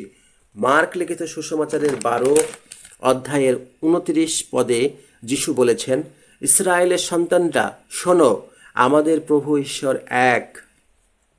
লূক লিখিত সুসমাচারে 18 অধ্যায়ের 27 পদে যিশু বলেছেন, মানুষের পক্ষে যা অসম্ভব আল্লাহর পক্ষে তা সম্ভব। লূক লিখিত সুসমাচারের 18 অধ্যায়ে 19 পদে যিশু বলেছেন, আমাকে ভালো বলছো কেন? একমাত্র ঈশ্বর ছাড়া আর কেউই ভালো নয়। লূক লিখিত সুসমাচার 20 অধ্যায়ের 38 পদে যিশু বলেছেন, কিন্তু ঈশ্বর তো মৃতদের ঈশ্বর নন, তিনি জীবিতদেরই ঈশ্বর, তারই উদ্দেশ্যে সব লোক বেঁচে থাকে। যোহন লিখিত সুসমাচারের 20 অধ্যায়ের 17 পদে যীশু খ্রিস্ট বলেছেন, আমাকে ধরে রাখবে না, কারণ আমি এখনো ওপরে পিতার কাছে যাইনি। তুমি বরং ভাইদের কাছে গিয়ে বলো, যিনি আমার ও তোমাদের পিতা, যিনি আমার ও তোমাদের ঈশ্বর, আমি উপরে তার কাছে যাচ্ছি। যোহন লিখিত সুসমাচারের 5 অধ্যায়ের 37 পদে যীশু খ্রিস্ট বলেছেন, সেই পিতা যিনি আমাকে পাঠিয়েছেন তিনি নিজেই আমার বিষয়ে সাক্ষ্য দিয়েছেন। আপনারা কখনো তার গলার আওয়াজ শোনেননি, চেহারাও দেখেননি। মথি লিখিত সুসমাচারের 6 অধ্যায়ের 8 পদে যিশু বলেছেন, তাদের মতো করবে না, কারণ তোমাদের পিতার কাছে চাইবার আগেই তিনি জানেন তোমাদের কি প্রয়োজন। মথি লিখিত সুসমাচারের 23 অধ্যায়ের 9 পদে যিশু বলেছেন, এই পৃথিবীতে কাউকেই পিতা বলে ডাকবে না, কারণ তোমাদের একজনই পিতা আর তিনি স্বর্গে আছেন। মথি লিখিত সুসমাচারের 11 অধ্যায়ের 25 পদে যিশু প্রার্থনা করেছেন, হে পিতা, তুমি স্বর্গ ও পৃথিবীর প্রভু, আমি তোমার প্রশংসা করি, কারণ তুমি এই সব বিষয় জ্ঞানী ও বুদ্ধিমানদের কাছ থেকে লুকিয়ে রেখেছ, কিন্তু শিশুর মতো লোকদের কাছে প্রকাশ করেছ। জি পিতা, তোমার ইচ্ছা মতোই এটা হয়েছে। যোহন লিখিত সুসমাচারের 7 অধ্যায়ের 28 পদে থেকে 29 পদে যিশু বলেছেন, আপনারা আমাকেও জানেন আর আমি কোথা থেকে এসেছি তাও জানেন, তবে আমি নিজ থেকে আসিনি, কিন্তু সত্য ঈশ্বর আমাকে পাঠিয়েছেন তাকে আপনারা জানেন না, কারণ আমি তারই কাছ থেকে এসেছি আর তিনিই আমাকে পাঠিয়েছেন। যোহন লিখিত সুসমাচারের 17 অধ্যায়ের 3 ও 11 ও 25 পদে যিশু বলেছেন, তোমাকে অর্থাৎ একমাত্র সত্য ঈশ্বরকে আর তুমি যাকে পাঠিয়েছ সেই যীশু খ্রিস্টকে জানতে পারাই অনন্ত জীবন। আমি আর এই জগতে নেই, কিন্তু তারা তো এই জগতে আছে, আর আমি তোমার কাছে আসছি। পবিত্র পিতা, তুমি আমাকে তোমার যে নাম দিয়েছ সেই নামের গুণে এদের রক্ষা করো, যেন আমরা যেমন এক এরাও তেমনি এক হতে পারে। ন্যায়বান পিতা, জগতের লোকেরা তোমাকে জানে না, কিন্তু আমি তোমাকে জানি, আর তুমি যে আমাকে পাঠিয়েছ এরা তা বুঝতে পেরেছে। লোকলিখিত সুসমাচার এর 6 অধ্যায়ের 36 পদে যিশু বলেছেন, তোমাদের পিতা যেমন দয়ালু তোমরাও তেমনি দয়ালু হও। মথিলিখিত সুসমাচারের 5 অধ্যায়ের 48 পদে যিশু বলেছেন, এই জন্যে বলি তোমাদের স্বর্গের পিতা যেমন খাঁটি তোমরাও তেমনি খাঁটি হও। যোহন লিখিত সুসমাচারের 6 অধ্যায়ের 57 পদে যিশু বলেছেন, জীবন্ত পিতা আমাকে পাঠিয়েছেন আর তারই দরুন আমি জীবিত আছি। ঠিক সেইভাবেই যে আমাকে খায় সেও আমার দরুন জীবিত থাকবে। যোহন লিখিত সুসমাচারের 10 অধ্যায়ের 29 ও 30 পদে যিশু বলেছেন, আমার পিতা যিনি তাদের আমাকে দিয়েছেন তিনি সকলের চেয়ে মহান। কেউই পিতার হাত থেকে কিছু কেড়ে নিতে পারে না। আমি এবং পিতা এক। যোহন লিখিত সুসমাচারের 8 অধ্যায়ের 26 পদে যিশু বলেছেন, আপনাদের সম্বন্ধে বলার এবং বিচার করে দেখার আমার অনেক কিছুই আছে, কিন্তু যিনি আমাকে পাঠিয়েছেন তার মধ্যে মিথ্যা নেই। আমি তার কাছে যা শুনেছি তাই মানুষকে বলি।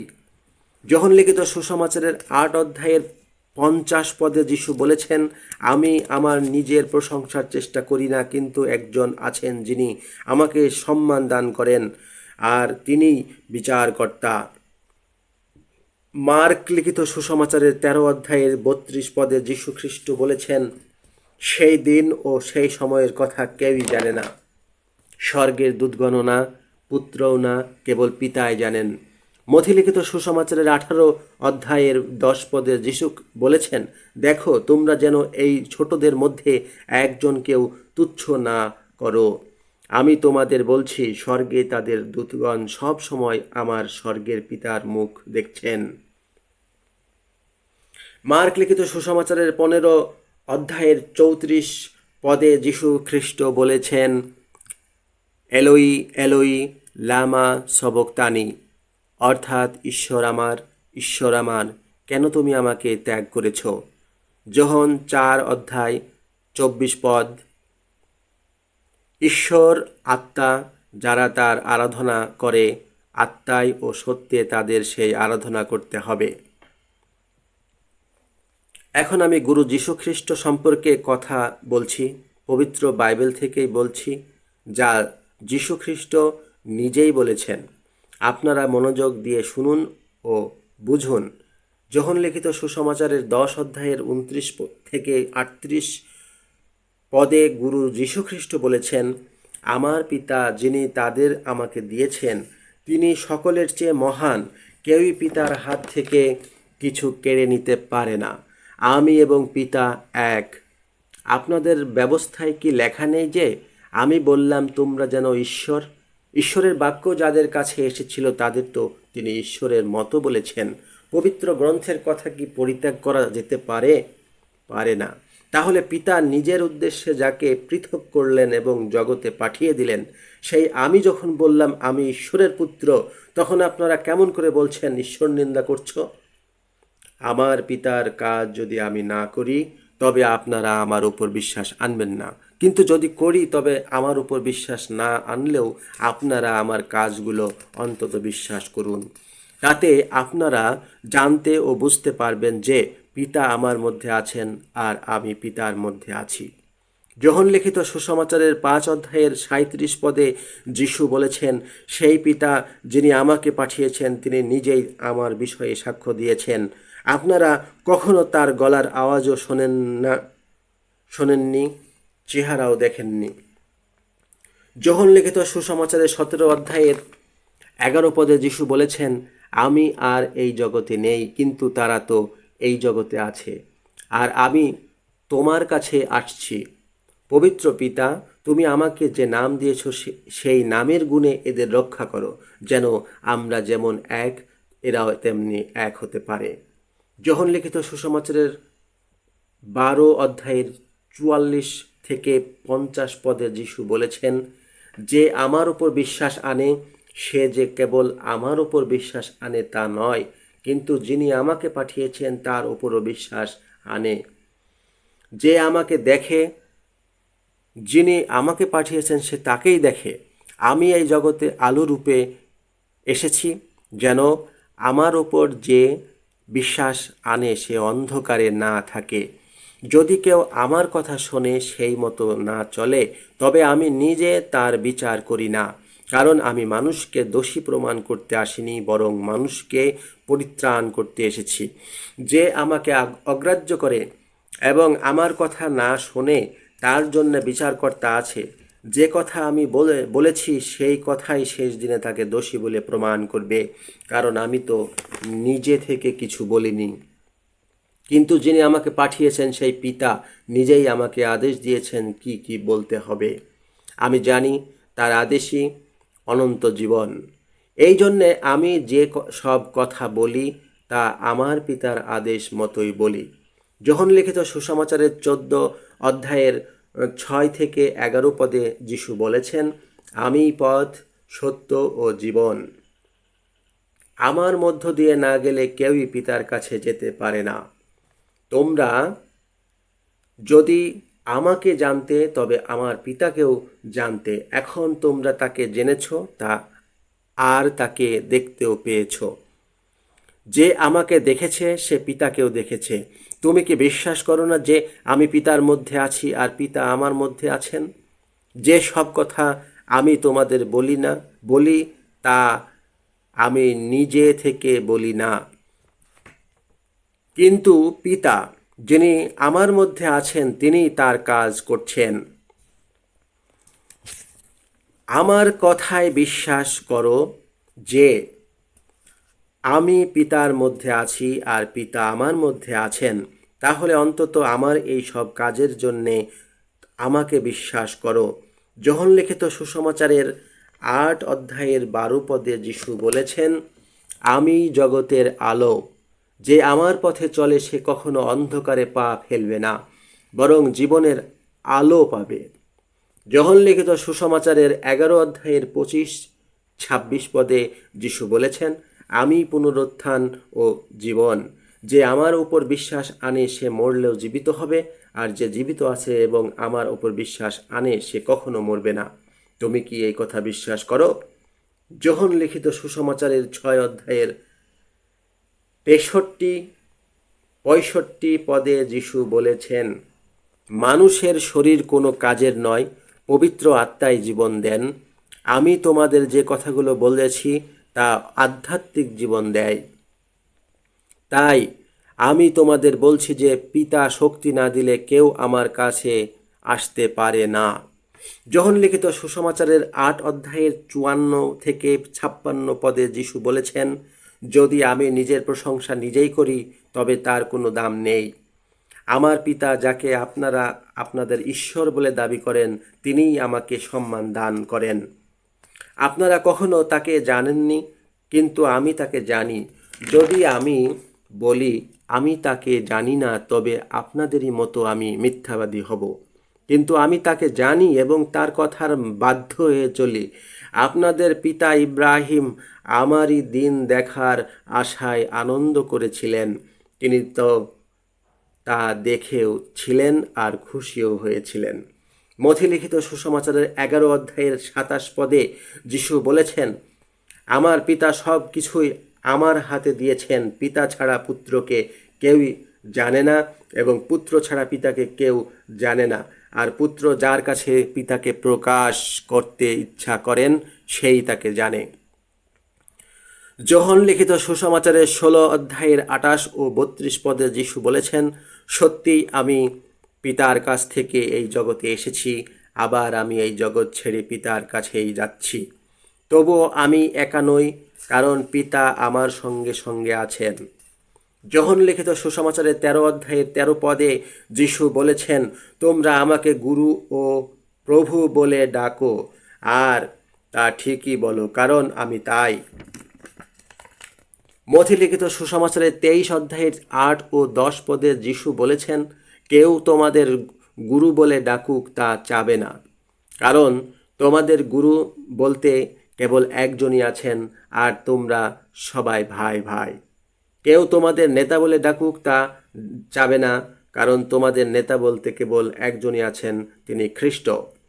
মথি লিখিত সুসমাচারের 22 অধ্যায়ের 41 থেকে 46 পদে যীশুখ্রিস্ট বলেছেন, আপনারা খ্রিস্টের বিষয়ে কি মনে করেন? তিনি কার বংশধর? তবে দাউদ কেমন করে খ্রিস্টকে পবিত্র আত্মার পরিচালনায় প্রভু বলে ডেকেছিলেন? তিনি বলেছিলেন, প্রভু আমার প্রভুকে বললেন, যতক্ষণ না আমি তোমার শত্রুদের তোমার পায়ের তলায় রাখি, ততক্ষণ তুমি আমার ডান দিকে বসো। তাহলে দাউদ যখন খ্রিস্টকে প্রভু বলে ডেকেছেন, তখন খ্রিস্ট কেমন করে দাউদের বংশধর হতে পারেন? মার্ক লিখিত সুসমাচারের 2 অধ্যায়ের 27 থেকে 28 পদে যিশু বলেছেন, মানুষের জন্যেই বিশ্রামের সৃষ্টি হয়েছে, মানুষের জন্য বিশ্রামবারের সৃষ্টি হয়েছে, কিন্তু বিশ্রামবারের জন্য মানুষের সৃষ্টি হয়নি। তাই মনুষ্যপুত্র বিশ্রামবারেরও প্রভু। যোহন লিখিত সুসমাচারের 14 অধ্যায়ের 27 ও 28 পদে 31 পদে যিশু বলেছেন, আমি তোমাদের জন্য শান্তি রেখে যাচ্ছি, আমারই শান্তি আমি তোমাদের দিচ্ছি। জগৎ যেভাবে দেয় আমি সেইভাবে দিই না। তোমাদের মন যেন অস্থির না হয় এবং মনে ভয়ও না থাকে। তোমরা শুনেছ আমি তোমাদের বলেছি, আমি যে চলে যাচ্ছি এবং আবার তোমাদের কাছে আসব। তোমরা যদি আমাকে ভালোবাসতে, তবে আমি আমার পিতার কাছে যাচ্ছি বলে খুশি হতে, কারণ পিতা আমার চেয়েও মহান। কিন্তু এ ঘটছে যেন লোকেরা জানতে পারে যে আমি পিতাকে ভালোবাসি এবং পিতা আমাকে যেমন আদেশ দিয়েছেন আমি সব কিছু তেমনি করে থাকি। এবার ওঠো, আমরা এখান থেকে যাই। যোহন লিখিত সুসমাচারের 14 অধ্যায়ের 1 থেকে 4 পদে যিশু বলেছেন, তোমাদের মন যেন আর অস্থির না হয়। ঈশ্বরের ওপর বিশ্বাস করো, আমার উপরও বিশ্বাস করো। আমার পিতার বাড়িতে থাকার অনেক স্থান আছে, তা না থাকলে আমি তোমাদের বলতাম, কারণ আমি তোমাদের জন্য স্থান ঠিক করতে যাচ্ছি। আমি গিয়ে তোমাদের জন্য স্থান ঠিক করে আবার আসব আর আমার কাছে তোমাদের নিয়ে যাব, যেন আমি যেখানে থাকি তোমরাও সেখানে থাকতে পারো। আমি কোথায় যাচ্ছি তার পথ তো তোমরা জানো। যোহন লিখিত সুসমাচারের 3 অধ্যায়ের 13 থেকে 15 পদে যিশু বলেছেন, যিনি স্বর্গে থাকেন এবং স্বর্গ থেকে নেমে এসেছেন, সেই মনুষ্যপুত্র ছাড়া আর কেউ স্বর্গে ওঠেনি। মুসা নবী যেমন মরুভূমিতে সেই সাপকে উঁচুতে তুলেছিলেন, তেমনি মনুষ্যপুত্রকেও উঁচুতে তুলতে হবে, যেন যে কেউ তার উপর বিশ্বাস আনে সে অনন্ত জীবন পায়। মার্ক লিখিত সুসমাচারের 10 অধ্যায়ের 39, 38 ও 40 পদে যিশু বলেছেন, তোমরা কি চাইছো তা জানো না, যে দুঃখের পান পাত্রে আমি খেতে যাচ্ছি তাতে কি তোমরা খেতে পারো? কিংবা যে বাপ্তিস্ম আমি নিতে যাচ্ছি তা কি তোমরা নিতে পারো? যে দুঃখের পান পাত্রে আমি খাবো তোমরা অবশ্য তাতে খাবে, আর যে বাপ্তিস্ম আমি নেব তা তোমরাও নেবে, কিন্তু আমার ডানে বা বাপাশে বসতে দেবার অধিকার আমার নেই। ওই স্থানগুলো যাদের জন্য ঠিক করা আছে তারাই তা পাবে।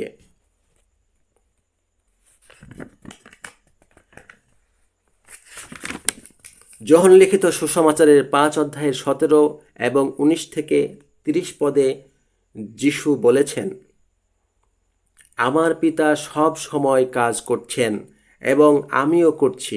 আমি সত্যিই আপনাদের বলছি, পুত্র নিজ থেকে কিছুই করতে পারেন না, পিতাকে যা করতে দেখেন কেবল তাই করতে পারেন, কারণ পিতা যা করেন পুত্র তাই করেন। পিতা পুত্রকে ভালোবাসেন এবং তিনি নিজে যা কিছু করেন সমস্তই পুত্রকে দেখান। তিনি এগুলোর চেয়ে আরও মহৎ মহৎ কাজ পুত্রকে দেখাবেন, যেন পুত্রকে সেই সব কাজ করতে দেখে আপনারা আশ্চর্য হন। পিতা যেমন মৃতদের জীবন দিয়ে ওঠান, ঠিক তেমনি পুত্র যাকে ইচ্ছা করেন তাকে জীবন দেন। পিতা কারো বিচার করেন না, কিন্তু সমস্ত বিচারের ভার পুত্রকে দিয়েছেন, যেন পিতাকে যেমন সবাই সম্মান করে তেমনি পুত্রকেও সম্মান করে। পুত্রকে যে সম্মান করে না, যিনি তাকে পাঠিয়েছেন সেই পিতাকেও সে সম্মান করে না।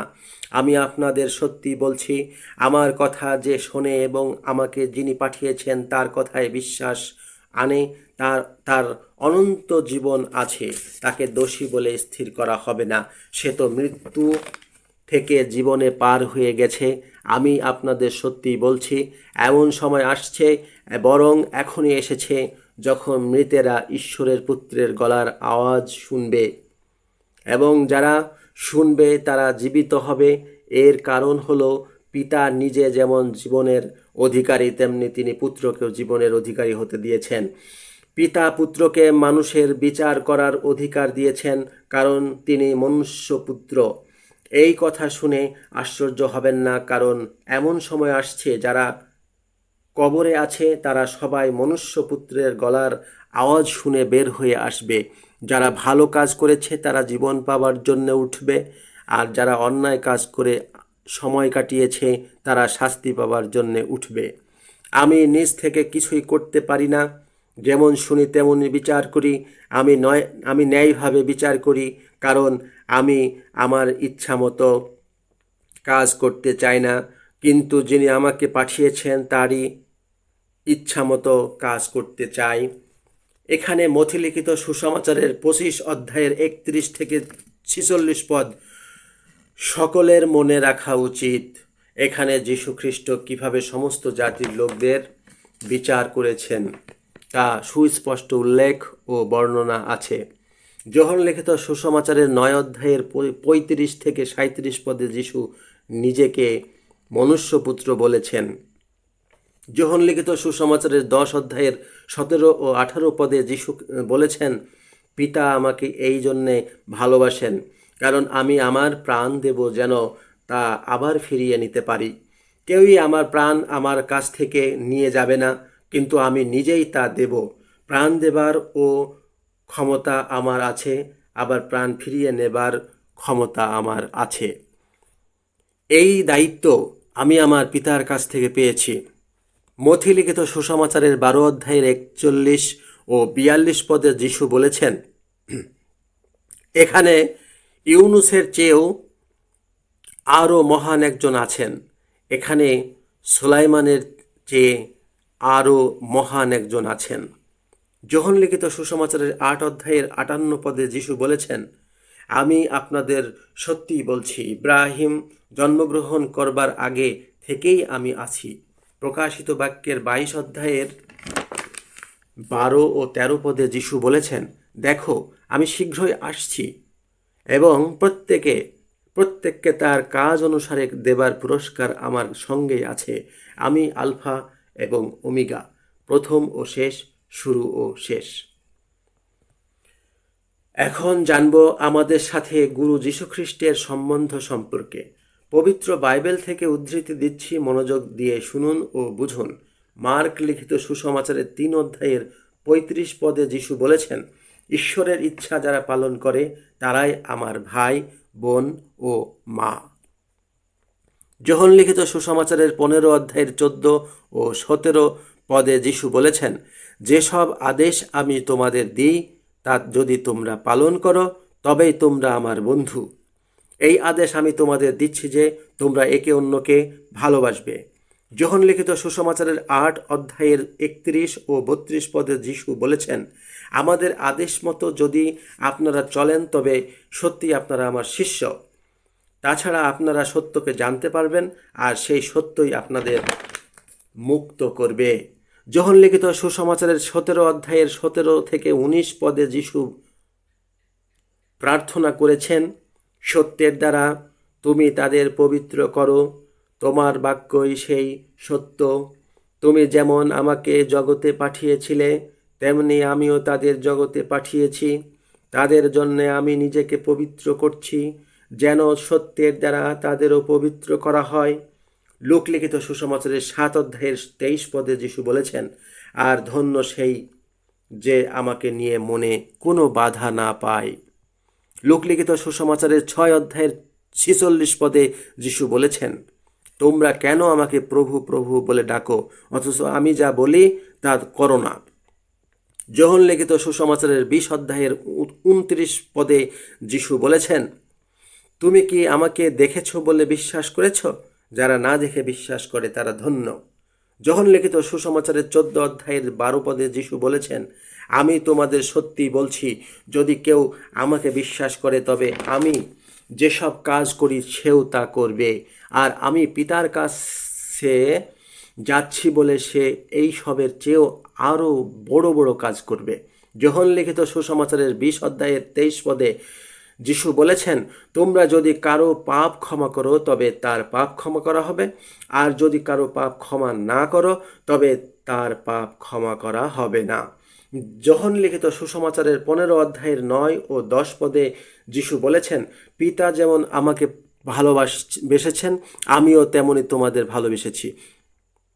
আমার ভালোবাসার মধ্যে থাকো। আমি আমার পিতার সমস্ত আদেশ পালন করে যেমন তার ভালোবাসার মধ্যে আছি, তেমনি তোমরাও যদি আমার আদেশ পালন করো তবে তোমরাও আমার ভালোবাসার মধ্যে থাকবে। এরপর সবার দিকে ভালো করে লক্ষ্য করে বললাম, হাল্লেলুয়া, ইম্মানুয়েল, তোমাদের প্রতি শান্তি হোক। আজ এই পর্যন্ত, আর কোনো দিন দেখা হবে হয়তো। প্রভু ঈশ্বর সকলের মঙ্গল কল্যাণ করুন। আমেন। তখন সকলেই আমেন বলল এবং হাততালি দিয়ে বিদায় জানালো। আমার 12 ধর্মপ্রচারক নেতা প্রশ্ন করল যে, বাপ্তিস্ম বা অবগাহন কত প্রকার? জলে বাপ্তিস্ম এই যুগেও কি দিতে হবে? আমি সোজাসুজি বললাম, বাপ্তিস্ম 5 প্রকার, যথা: 1. জলে অবগাহন, যা এখন প্রয়োজন নেই। 2. নামে অবগাহন, যা সব যুগেই প্রয়োজন। 3. পবিত্র আত্মায় অবগাহন, যা যিশুর যুগেই হয়ে গেছে। 4. আগুনে অবগাহন, যা যিশু দিয়েছেন। মৃত্যুতে অবগাহন, যিশুর এই অবগাহন হয়েছিল, তার শিষ্যদেরও হয়েছে। আমার মাধ্যমে এই 12 প্রচারক নেতা 70 জন অখ্রিস্টানদের সামনে প্রশ্নটি করেছিল। তারা চিন্তায় ছিল যে তাদেরকে জলে বাপ্তিস্ম দেবে, না 3টি পবিত্র নামে বাপ্তিস্ম দেবে। তারা তাদেরকে এক নদীর পাশে দাঁড় করিয়ে রেখেছিল। তাদের সাথে পোশাকের ব্যাগ ছিল এবং তাদের পোশাক পরিচ্ছদ দেখে ধর্মীয় মনোভাবের মনে হয়েছিল সেখানে হিন্দু, মুসলিম ও বৌদ্ধ ধর্মের লোক, অর্থাৎ নারী পুরুষ ছিল। সেই 12 জন নেতা প্যান্ট শার্ট পরে আছে, এই রকমভাবে অন্যেরা, অর্থাৎ মেয়েরা শাড়ি বা জামা পায়জামা, ছেলেরা পাঞ্জাবি লুঙ্গি বা প্যান্ট শার্ট পরেছিল। তখন বিকাল বেলা, গ্রীষ্মকাল ছিল, আকাশ সাদা মেঘে ঢাকা ছিল। সকলকে সারিবদ্ধ হয়ে বসতে বলা হলো। এক নেতা বলল, আপনারা একটু বসুন, আপনাদের স্যার আপনাদেরকে বাপ্তিস্ম বা অবগাহন বিষয়ে কিছু গ্রন্থ থেকে উদ্ধৃতি বলবেন। এক নেতা আমার মুখের সামনে হ্যান্ড মাইক ধরে রাখল। তখন আমি বলা শুরু করলাম। তাদেরকে বললাম, তোমাদের প্রতি শান্তি হোক। আপনারা খ্রিস্ট যিশুর আদেশ পালনের প্রতিজ্ঞা স্বরূপ অবগাহন নিতে চাইছেন? এটা আমাদের অনেক পাওয়া। যীশু খ্রিস্টের আদেশ সত্যিই কঠিন এবং অত্যন্ত সহজ। আমি এখন আপনাদের সবাইকে পিতা ঈশ্বর ও পুত্র যীশু খ্রিস্ট ও পবিত্র আত্মা, এই 3 নামে অবগাহিত করলাম বা ডুবিয়ে দিলাম। আপনারা পরবর্তীতে ঈশ্বর এবং যীশু এবং পবিত্র আত্মা সম্পর্কে বিস্তারিত জানবেন, আর সেই সাথে জানবেন গুরু যীশু খ্রিস্টের সকল আদেশ। তবে আপনারা আদেশগুলো জেনে মেনে জীবন যাপন করবেন। তাতেই আপনারা আগে দোষ অপরাধ ক্ষমা পেয়ে পরিত্রাণপ্রাপ্ত ও সফল মানুষ হয়ে এই পৃথিবীতে সংসার জীবন যাপন করবেন। ঈশ্বর প্রভু যদি ইচ্ছা করেন তবে ধর্ম তথা যীশু খ্রিস্টের আদেশ গ্রহণের এমন সহজ পদ্ধতি দেখে সকলের মধ্যে আনন্দ ও স্বস্তি বোধ হচ্ছিল। নদীর কাছাকাছি তাদেরকে বসতে বলা হয়েছিল। সূর্য দেখা যাচ্ছিল, কিন্তু ওর তেমন তেজ নেই। নদীর জলে ঢেউ খেলছিল, মৃদু বাতাস বইছিল। এরপরে তাদের উদ্দেশ্যে গুরু যীশুখ্রিস্টের সেই বড় দুটো আদেশ তাদেরকে শোনালাম। তাদেরকে বললাম, আমি এখন পবিত্র বাইবেলের মার্ক লিখিত সুসমাচারের 12 অধ্যায়ের 29 থেকে 31 পদে যীশু বলেছেন, ইসরায়েল সন্তানেরা শোনো, আমাদের প্রভু ঈশ্বর এক।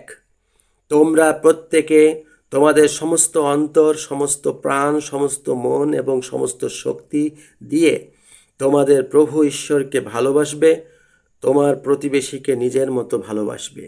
যোহন লিখিত সুসমাচারের 13 অধ্যায়ের 34 ও 35 পদে যীশু বলেছেন, একটা নতুন আদেশ আমি তোমাদের দিচ্ছি, তোমরা একে অন্যকে ভালোবাসবে। আমি যেমন তোমাদের ভালোবেসেছি, তেমনি তোমরাও একে অন্যকে ভালোবাসবে। যদি তোমরা একে অন্যকে ভালোবাসো, তবে সবাই বুঝতে পারবে তোমরা আমার শিষ্য। এরপরে আমার প্রচারক বন্ধু নেতাদের বললাম, তোমরা ওদেরকে গুরু যীশুখ্রিস্টের আরও যেসব আদেশ আছে তা শিক্ষা দেবে। এদেরকে দিয়ে যীশুখ্রিস্টের মণ্ডলী প্রস্তুত করবে। প্রার্থনা, উপবাস, দান, দশমাংশ ও দায়িত্ব কর্তব্য পালন বিষয়ে শেখাবে। তবেই এরা সত্য পথে পরিচালিত হবে। এই কথাগুলো বলেই শেষ করলাম। সকলের দিকে লক্ষ্য করে বললাম, তোমাদের প্রতি শান্তি হোক। আমেন। Hallelujah, Emmanuel. সকলেই তখন আমেন উচ্চারণ করে হাসি উল্লাস প্রকাশ করল।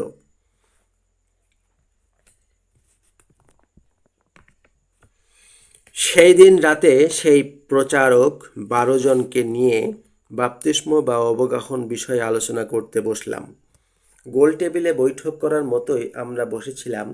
আমি তো আগেই বলেছি, অবগাহন 5 প্রকার। অবগাহন দেবার বা অবগাহন নেবার 5টি পদ্ধতি: জল, নাম, পবিত্র আত্মা, আগুন, মৃত্যু।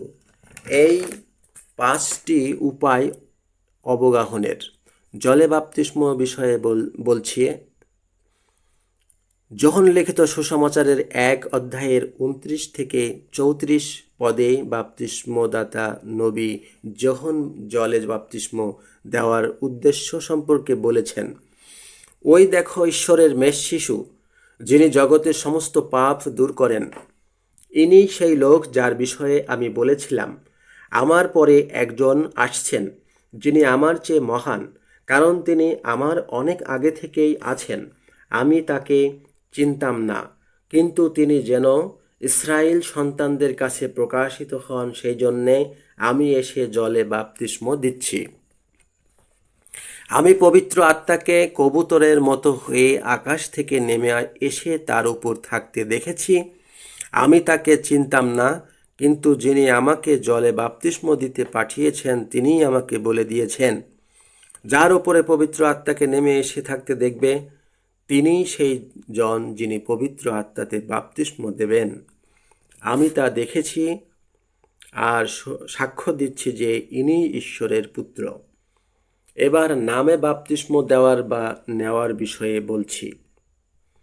মথি লিখিত সুসমাচারের 28 অধ্যায়ের 18 থেকে 20 পদে যীশু নামে বাপ্তিস্ম দেবার বিষয়ে বলেছেন,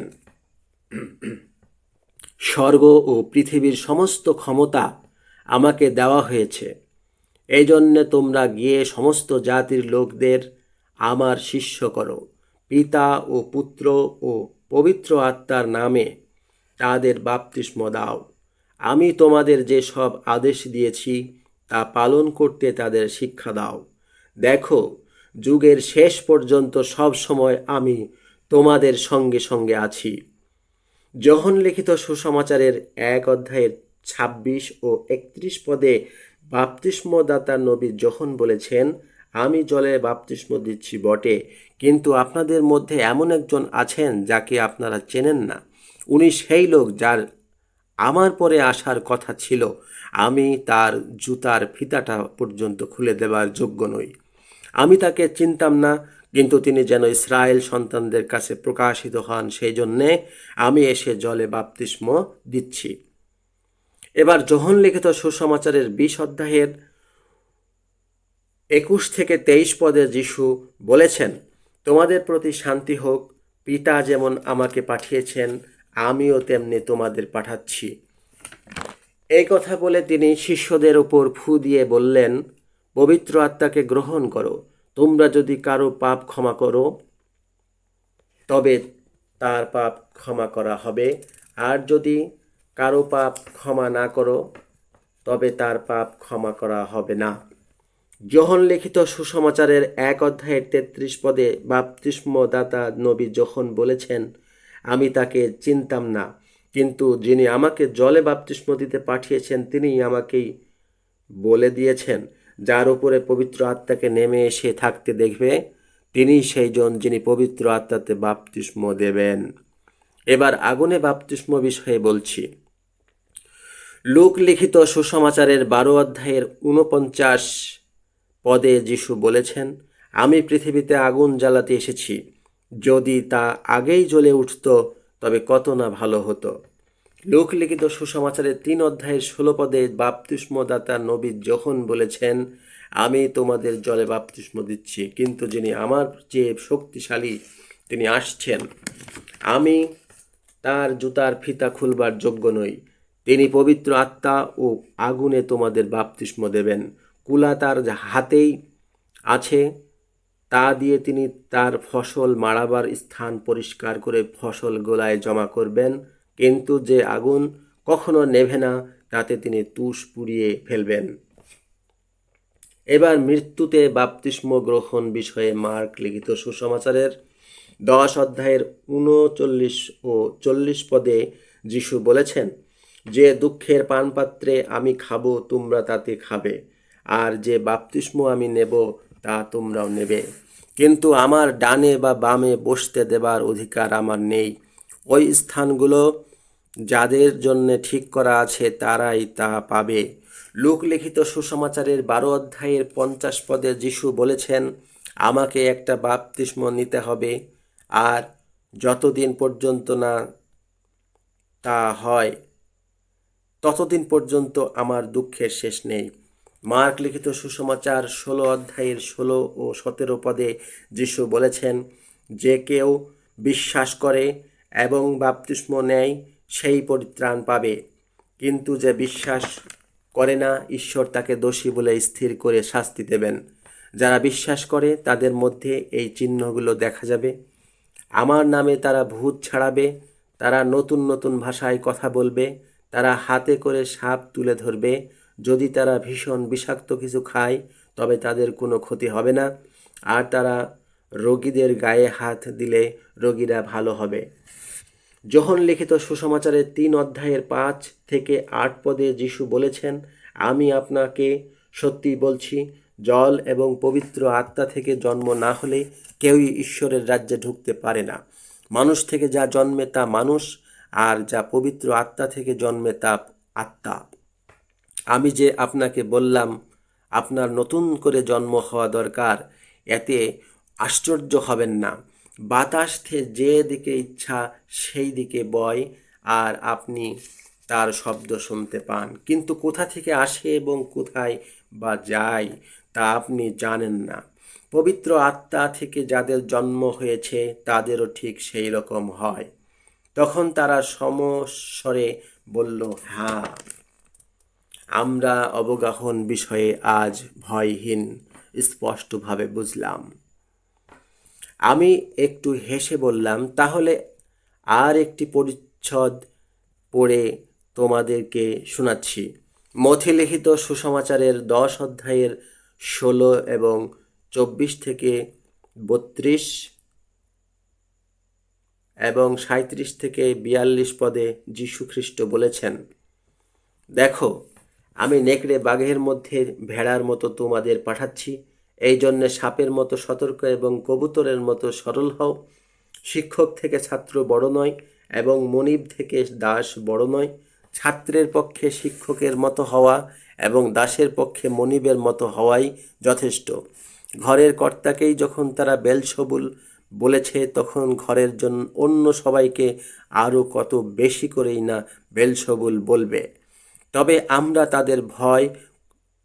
তোমরা তাদের ভয় করবে না, কারণ লুকানো সব কিছুই প্রকাশ পাবে এবং গোপন সব কিছুই জানানো হবে। আমি তোমাদের কাছে যা অন্ধকারে বলছি তা তোমরা আলোতে বলবে। তোমরা যা কানে কানে শুনছ তা ছাদের ওপর থেকে প্রচার করবে। যারা কেবল শরীরটা মেরে ফেলতে পারে কিন্তু আত্মাকে মারতে পারে না, তাদের ভয় করবে না।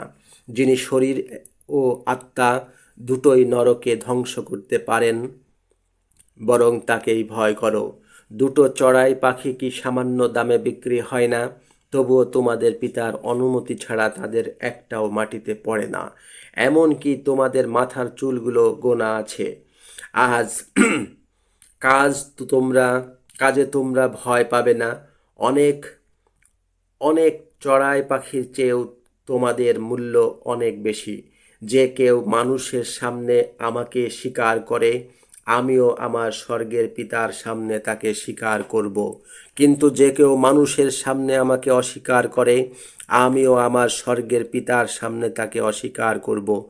যে কেউ আমার চেয়ে পিতা মাতাকে বেশি ভালোবাসে, সে আমার উপযুক্ত নয়। আর যে কেউ ছেলে বা মেয়েকে আমার চেয়ে বেশি ভালোবাসে, সে আমার উপযুক্ত নয়। যে নিজের ক্রুশ নিয়ে আমার পথে না চলে, সেও আমার উপযুক্ত নয়। যে কেউ নিজের জীবন রক্ষা করতে চায়, সে তার সত্যিকারের জীবন হারাবে।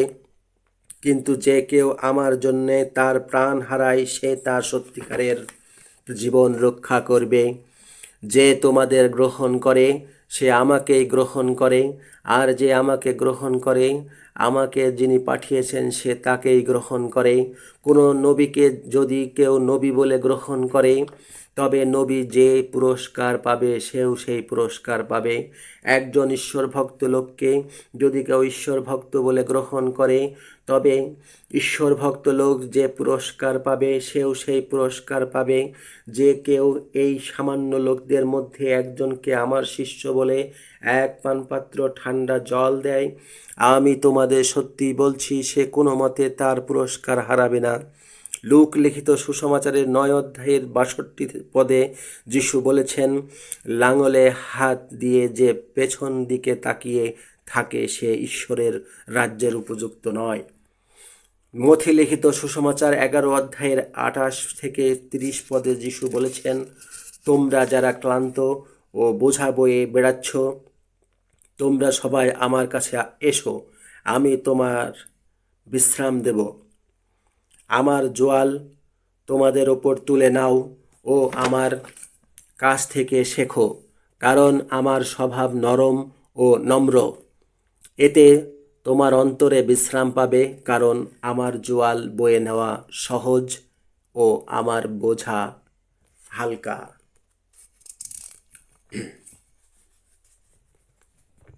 এরপরে আমি সব শেষে যে পদগুলো পড়েছিলাম তা এইভাবে বলেছিলাম। লোক লিখিত সুসমাচারের 21 অধ্যায়ের 18 থেকে 19 পদে যিশু বলেছেন, কিন্তু কোনো মতেই তোমাদের একটা চুলও ধ্বংস হবে না। তোমরা স্থির থাকলে তোমাদের সত্যিকারের জীবন পূর্ণতা লাভ করবে। মথি লিখিত সুসমাচারের 24 অধ্যায়ের 34 পদে যিশু গুরু খ্রিস্ট বলেছেন, আকাশ ও পৃথিবী শেষ হবে, কিন্তু আমার কথা চিরদিন থাকবে। আমার যখন 33 বছর বয়স, তখন আমার প্রচার কার্য প্রায় শেষ। এই মুহূর্তে আমি গোপনে এক মুসলিম পরিবারের এক বালিকাকে বিয়ে করি।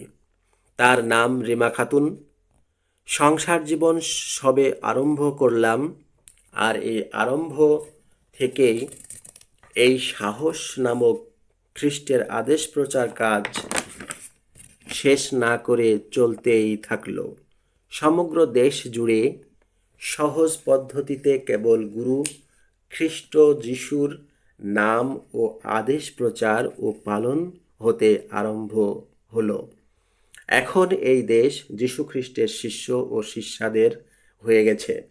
সরকার ও মন্ত্রীবর্গ এবং সব কিছুতেই যেন সত্য সভ্য জীবন্ত খ্রিস্টানদের আয়ত্তে এসেছে। দেশের বিভিন্ন খাতে ও বিভিন্ন প্রতিষ্ঠানের উন্নতি হয়েছে খ্রিস্টের সত্যিকারের দায়িত্বে, কর্তব্যে ও রাজত্বে। বিদেশিদের সাথে এই দেশের খ্রিস্টানদের সুসম্পর্ক হয়েছে। আমার স্ত্রী একদিন পবিত্র বাইবেল খুলে একটি বিষয়ে পরিচ্ছদ পেয়ে আমাকে বলল, এই শুনছেন, আমি একটি গুরুত্বপূর্ণ বিষয় পড়েছি, আপনাকে শোনাই। আমি বললাম, হ্যাঁ শোনাও, পড়ো।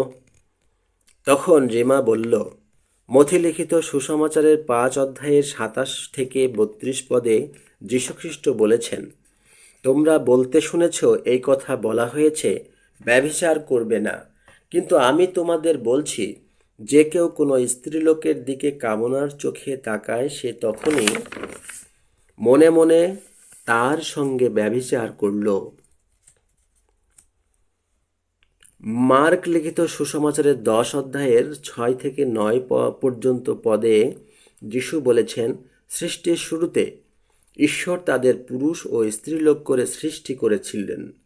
এই জন্যে মানুষ পিতামাতাকে ছেড়ে তার স্ত্রীর সাথে এক হয়ে থাকবে, আর তারা দুজন এক শরীর হবে। সেই জন্যে তারা আর দুই নয়, কিন্তু এক শরীর। তাহলে ঈশ্বর যা একসঙ্গে যোগ করেছেন, মানুষ তা পৃথক না করুক। তখন আমি হেসেই বললাম, ঠিক বলেছ, এই সংসার আমার আর তোমার অনন্তকাল ধরে চিরদিন অটল হয়ে থাকুক। তারপর দুজন পাশাপাশি দাঁড়ালাম। তখন আমার পরনে লুঙ্গি গেঞ্জি এবং রিমার পরনে জামা পায়জামা ওড়না ছিল। আপাতত এখানে শেষ করলাম। সম্পূর্ণ জীবন কাহিনী লিখলে এই বইতে ধরতো না। সকলের কল্যাণ, মঙ্গল, শান্তি, সুখ, সমৃদ্ধি কামনা করে শেষ করছি। প্রভু ঈশ্বর আমাদের রক্ষা করুন। গুরু যীশুখ্রিস্টের আদেশ পালনে সাহায্য করুন। তিনি শীঘ্রই আবার পৃথিবীতে আসুন। আমেন। হাল্লেলুয়া। ইম্মানুয়েল। সমাপ্ত।